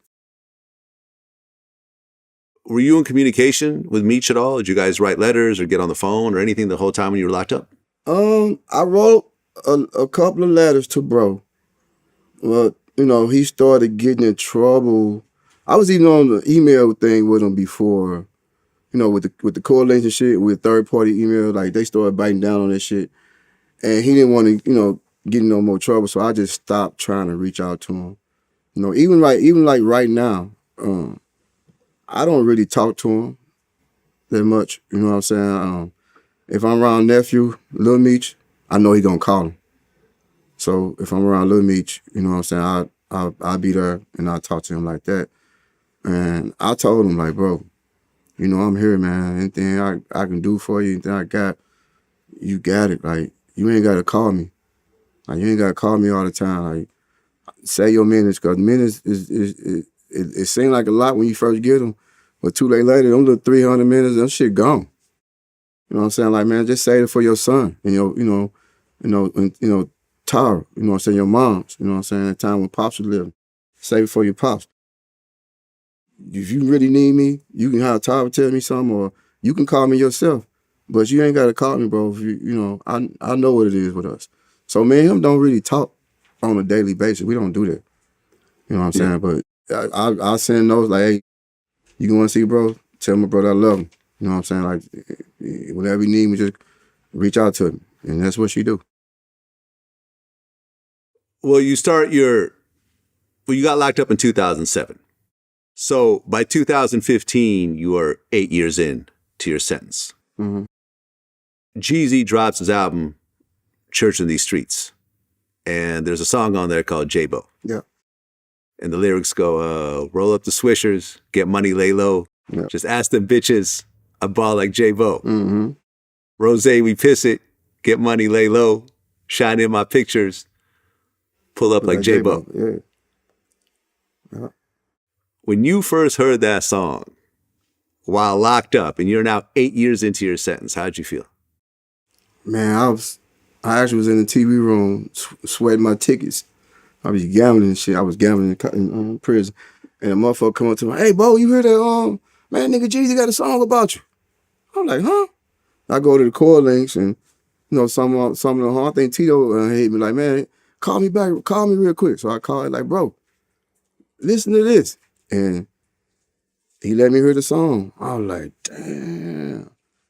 I was like, shit, that's what's up. You know what I'm saying? I was actually kind of happy, but, as the time go on, and you walking on the compound and shit, I bought that J-Bo. Pull up like J-Bo. You got tired of hearing that shit. You know what I'm saying? But it was, the feeling was good. You know what I'm saying? Like, damn, bro made a song about me. Like, you saying to yourself, like, okay, now, all the motherfuckers who didn't believe that Jeezy was partners. I can't sit here and call them. They don't answer prison calls, for real. Some of them do. And they heard this song, it kind of made them like, damn, that nigga do fuck with Bo. You know what I'm saying? But I was actually kind of, happy that he made a song about me. Man, he could have made a song about a gazillion motherfuckers.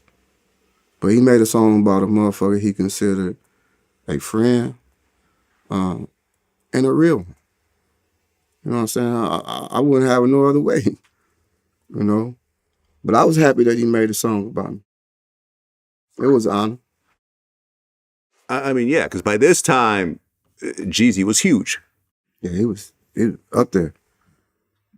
He was up there. And he threw in the whole like BMF, Death Before Dishonor lyrics in there.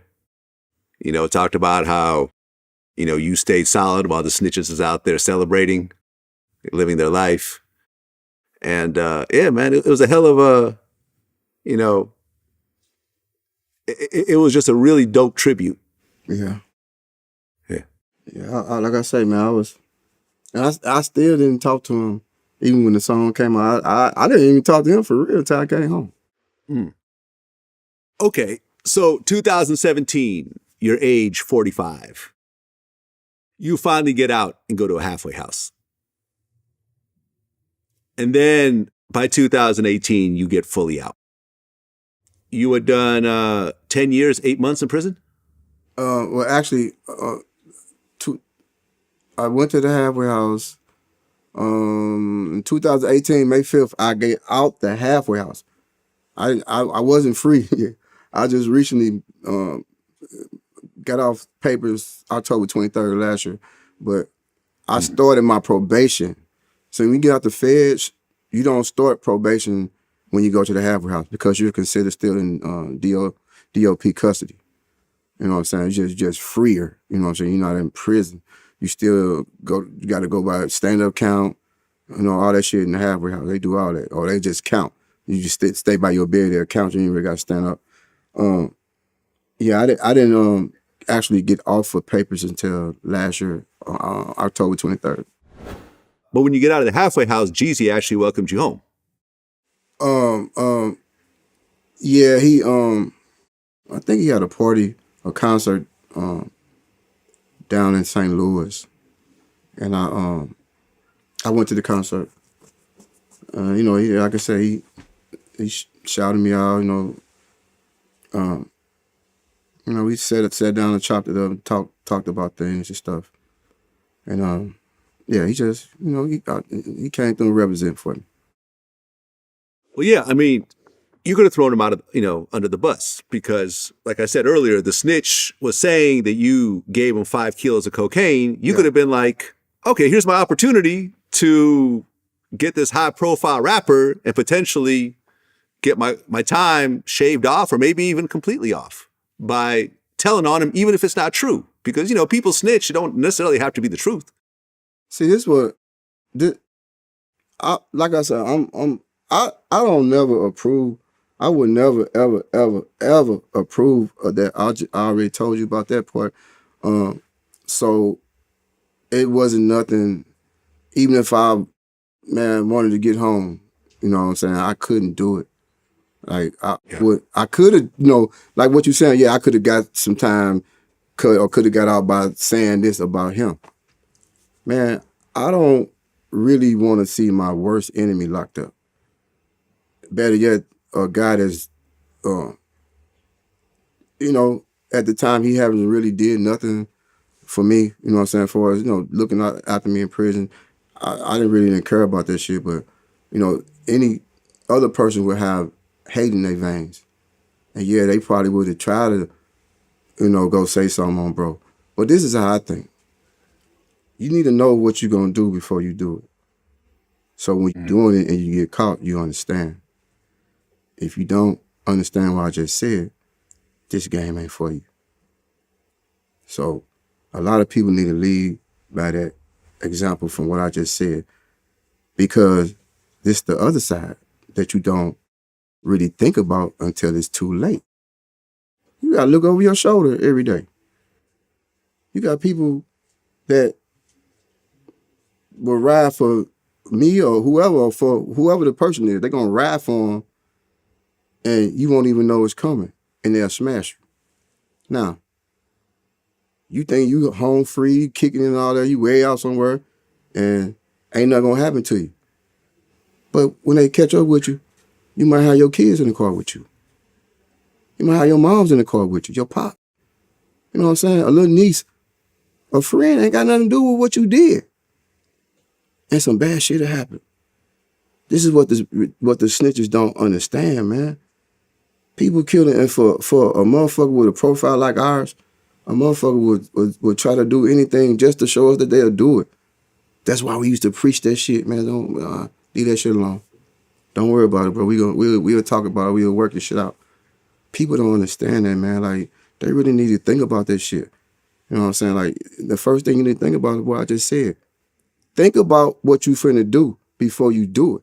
Because once you get caught up, and it's a 90% chance you might get caught up, you gotta know what to do.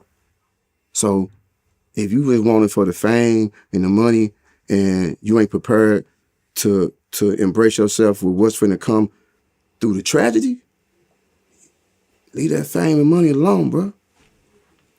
Leave it alone. Because now you're putting other people in danger. You may not look at it that way, oh, fuck that shit, I'm free. Yeah, you free with this bullets coming at your ass. A motherfucker might just run up on you and just cut you with a knife. Anything can happen, bro. This is how I think. And this ain't scaring me from telling. I just ain't gonna do it. You know what I'm saying? But this is what I know that comes with that. You know what I'm saying? Like, shit, just take it on the chin. That's all you got. Them niggas should have took it on the chin. Old dog should have took it on the chin. Blue definitely should have took it on the chin because you preached that shit in all your fucking verses. And that's just how it is, man. Well, 2020 rolls around. COVID is now taking over the world. And Terry, because of his health situation, ends up getting a compassionate release. Mm-hmm. Did you speak to Terry after he got out? I talked to him once. You know, I talked to him, and we just happy to talk to each other. You know what I'm saying? I'm out. He out. You know what I'm saying? Like, but, you know, we just keep it. I had to keep it to a minimum because he's still on the BOP. I don't want to get him in no trouble. But I had to talk to him one time. Like, man, I ain't, man, put dude on the phone so I can say, what's up, bro? Love y'all, that shit, man. You know, call me if you need. You know what I'm saying? Like, and that's how they would, you know. Well, and then that next year, the BMF TV series comes out. Mm-hmm. And I interviewed some of the dudes, some of the Detroit dudes around that. Edie Boyd, who's Wood Harris's character, D. Meeks, who is being portrayed as B. Mickey. And I actually interviewed Layden Beast Thomas, who's the Lamar character, who everyone thought was dead in series one, you know, in season one. Mm-hmm. I almost feel like they had to bring him back on season 2 because of my interview. You know what I mean? Because I showed the whole world he's still alive. Switch it so up I guess they had to switch it up a little bit. Yeah. How did you feel? I mean, even though you're not part of the Detroit part of the BMF stories, how did you feel watching BMF on TV, high budget, 50 Cent executive produced, and your little homie, Lil Meech, is now the co-star of the show? Like I say, man, I was excited for it, man. Like, cause I wanted to see how it was gonna look, how it was gonna, like, how it's gonna pan out. You know what I'm saying? Like I said, I really didn't know how they stuff went, you know, before my time come around now. I heard a little bit about it, but not a lot, because we really ain't really talk about Detroit a lot. You know what I'm saying? But I actually was I was happy with what they done did so far. I'm really happy with Lil Meech, man. Like, and Da Vinci, the one that's playing T. They I didn't know he had it in him. You know what I'm saying? But he worked hard for that though. Like, he went to acting school and shit, and he doing the right thing for his pops. Yeah, and you know, I interviewed Lil Meech a few years ago before the BMF series, and he told me, you know, flat out on camera that he was always shielded from that whole situation. That he had no idea what his dad was doing until he got a little older, and finally, you know, his mom told him the truth, and he was able to go on the internet and everything else like that. You know, when you see him now, he's got the $500,000 BMF chain, the $2 million watch, but also there was some of the bullshit around what's happening. You know, he got arrested over the whole Richard Mille watch situation, and then there was the whole airport situation with the gun, you know, the switch bags, which, you know, ultimately both those cases got dropped. You know, thank God, because I like the little dude, honestly. I interviewed him.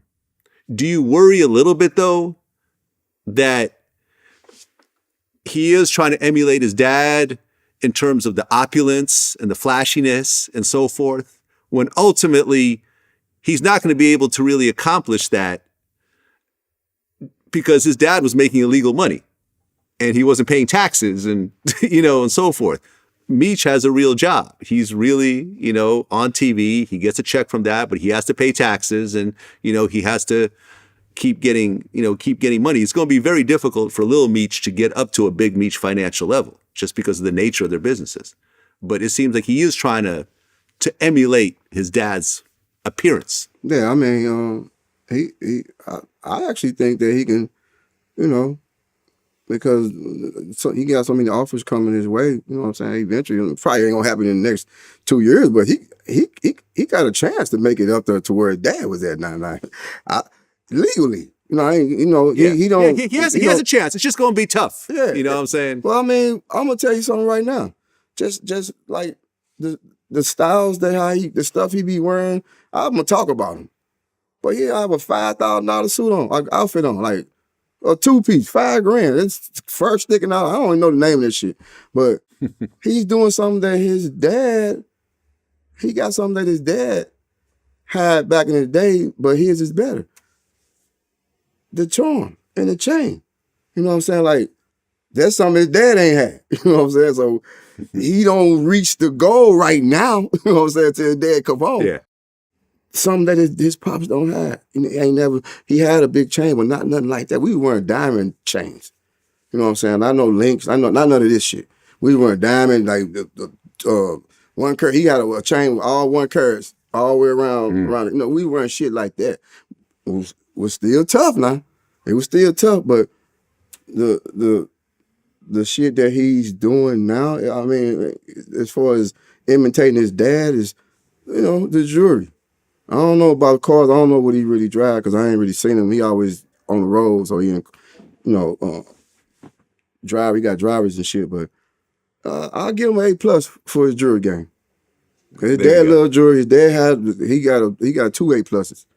I give Lil Meech an A+ right now for his jury game, and that which means that if they was in a race, he'll be on Meech ass right now. You know what I'm saying? So I'm saying with that, he got a chance to make it there, but it's gonna take some time legally. Right. He's doing it the right way. I mean, just with taxes, once you get into a high tax bracket, you're giving up half your money back to the government anyways. So that right there is just working against you. Yeah, but you got shows and shit. You get cash for that. You know what I'm saying? Like, they probably won't know nothing about that. I don't know. But you get cash for that shit. So money, it's ways, endorsements. I mean, you gonna make it there. They're gonna take half of it, but shit, you still gonna make it there and be cool with it. Right. That's the way I'm gonna look at it. Well, Big Meech, his release date is May 5th, 2029. So in the worst case, he has 6.5 years left. Yeah, but hopefully it'll be sooner. I think it's going to be sooner because I still don't think that fool signed up for his 2-point reduction yet. You know what I'm saying? He might have did, or then again, I don't know. If he didn't, shit, that's going to probably be about 3-4 years of his time right there. I actually feel that my brother going to be home way before 29. I don't know what year. I'm hoping it's within the next 2 years. You know what I'm saying? But I just feel he's going to be home before that. Well, over the last 15 years of running VladTV, I've interviewed some of the biggest drug dealers in America. You know, people like Freeway Ricky and so forth. And the one thing that I have found consistently from these guys telling their story is that for every 1 year that they spend on the street balling out, they do about 3 years in prison. Does that sound about right? Shit, I need to add mine. Add my time up. I don't know, man. That's some new shit to me. I don't know. I don't. I mean, shit. My point is that ultimately the prison time that you get usually outweighs the fun time that you have. True, unless that's definitely true. That's true. In my case, like any other person, I should have got about 7 years, 7.5 years tops. Like with my case, they use some old shit. You can't use stuff over 15 years old or something like that. They use some shit over 15 years old to give me an extra point or two on my point category with the system, and that I should have got about 7.5 years, somewhere around there, but it doubled. You know what I'm saying? And probably came from a little enhancement or some shit like that. Shit that I shouldn't even have got because I never really been in trouble. Never. Stealing over 150. That was over 15 years ago, a bike. You know, some shit like that. Like, it wasn't no drugs. It wasn't nothing like, it wasn't no violence. None of that shit. I shouldn't even got the time I got. But because of what I didn't do for them, you know what I'm saying, I feel they just, enhanced my time to what it was. Well, yeah, between not cooperating and also high profile, how high profile the BMF name was from, everyone knew about BMF. Like BMF was damn near a household name in hip hop. Yeah. And I think that ultimately, you're playing with egos at this point, right? Yeah. Yeah. It shouldn't be this way, but at the end of the day, the prosecutors and so forth, it's just humans. You know what I mean? And they could be just as petty and as angry as you are, And at the end of the day, you fuck with them and they'll fuck with you right back. And I think ultimately that's what you got caught up in. Yeah, that's exactly what it was. When I finally started figuring out shit when I was locked up, like damn, I'm not finna get no bond. Well, I had got a bond, but I violated. But I'm not finna get out of here. I'm finna get this time and go. I'm just gonna sit my ass down and do this time. So I told my lawyer, I said, look, what type of time my case? How much time I'm looking at? They always say from 5 to life. That's what some shit they'll tell you. So you be like, what the fuck you mean 5 to life? Like I ain't did shit for real to get nothing like no. So I told him, I like, look, man, tell that prosecutor Dawn, like tell her like that your client. He said he'll take 10 years. I'm thinking it's like the state. You can just like we try to negotiate some time type shit. She like, he gonna take 10 years? She like, I'm gonna get back with you on that. She went and did her homework because she didn't know who I was. They didn't know who I was. I got locked up on a superseding indictment. That when Doc and the big tall dude Swift and everybody else that started telling on me. Like, hold on, how did we miss them? So when the superseding indictment went out, that's when they got me. So she still didn't know who I was when she came back and told him, like, man, tell your client we starting off at 15 years and we're not going down. I'm like, damn. 15 years, I'm adding shit up with my head and shit, like, what the fuck? Well, she said 188 months. I'm like, man, that's 15 years and 8 months. Damn. Like, fuck it, man. Like, she tell her, come on with it. And that's how I took my time.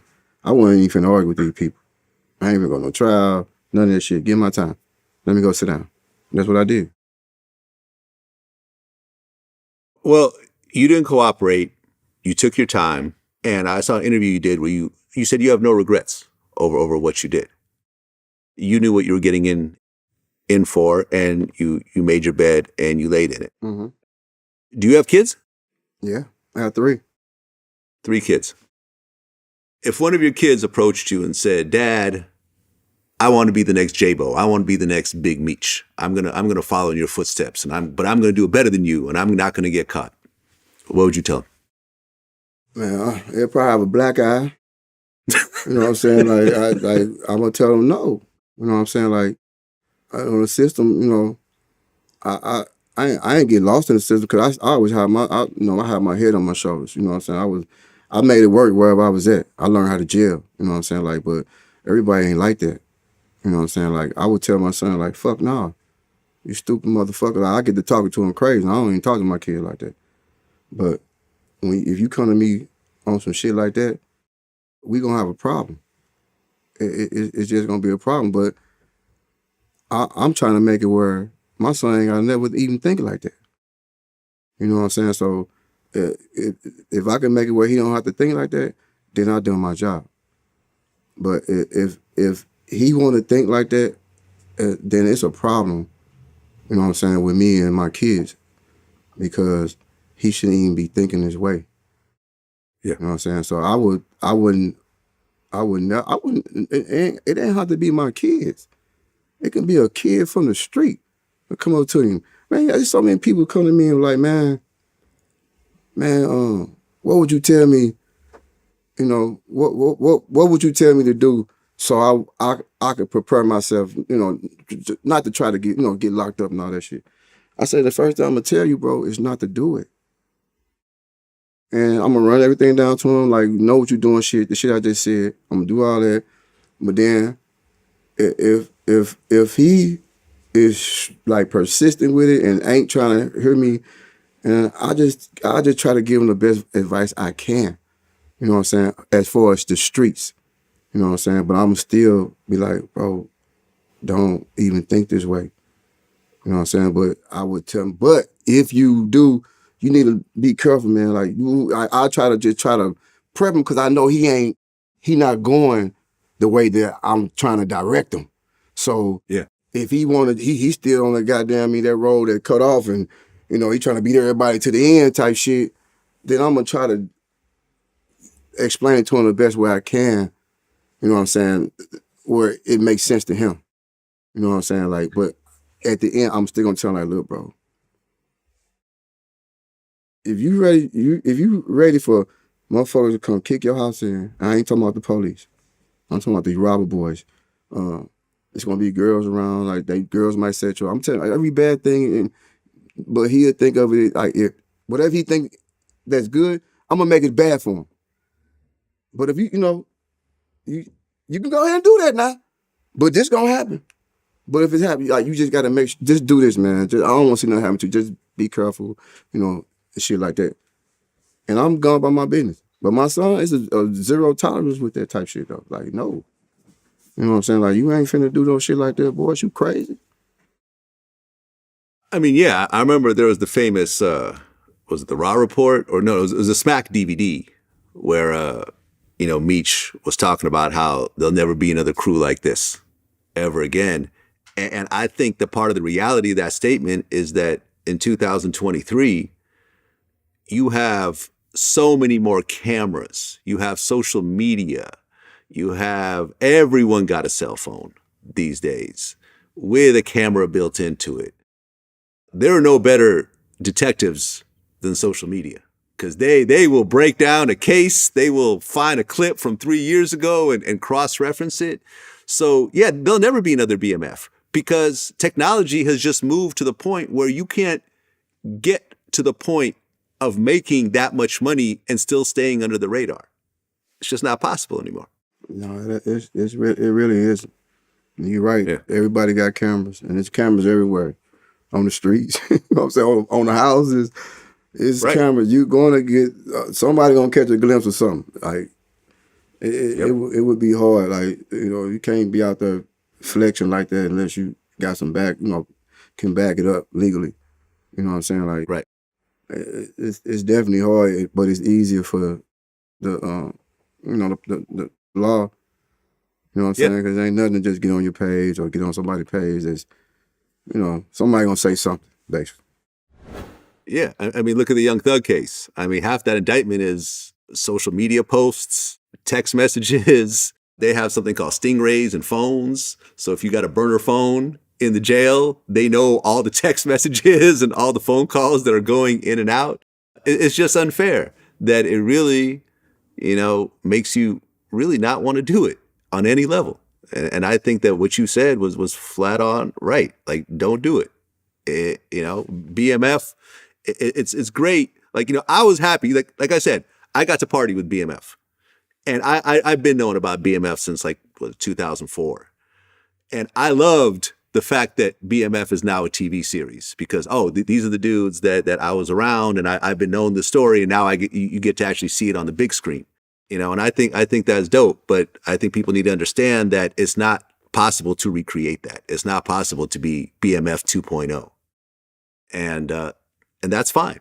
There's a lot easier ways to make money these days. You know what I'm saying? In the music industry, starting a label is way easier than it was when BMF Entertainment and Blue Da Vinci was trying to get on. Right. You know what I'm saying? There was no Spotify, there was no YouTube, there wasn't anything. So like I said, 3 years of being in prison for every 1 year of being on the street is not a recipe for success. Yeah. And on top of it, most of the dudes that I spoke to, all that money that they put aside when they went in, property in people's names, a couple $100,000 stashed with this person, when they got out, it was all gone. I remember Freeway Ricky told me, yeah, I put all this property in someone's name. I got out. It was still in their name. They weren't trying to sign it back over to me. And what was I supposed to do? I can't go to the police and say, hey, I put this drug money property in this guy's name and I want it back now. No, it's gone. And he just had to take that L. Yeah, man. That's how it goes. That's how it be. With J-Bo, man. That's how it be. So J-Bo, I appreciate you coming in and telling your story. I guess you're not in BMF season 2, but you might be in season 3. I think I'm probably be in season 3. Yeah. Yeah. Looking forward to it, man. time. Looking forward to it. That's what it is, man. Appreciate you coming in. Yeah. Wish you all the best, man. All right, thank you, Until man. next time. All right. See you later. Peace. Peace.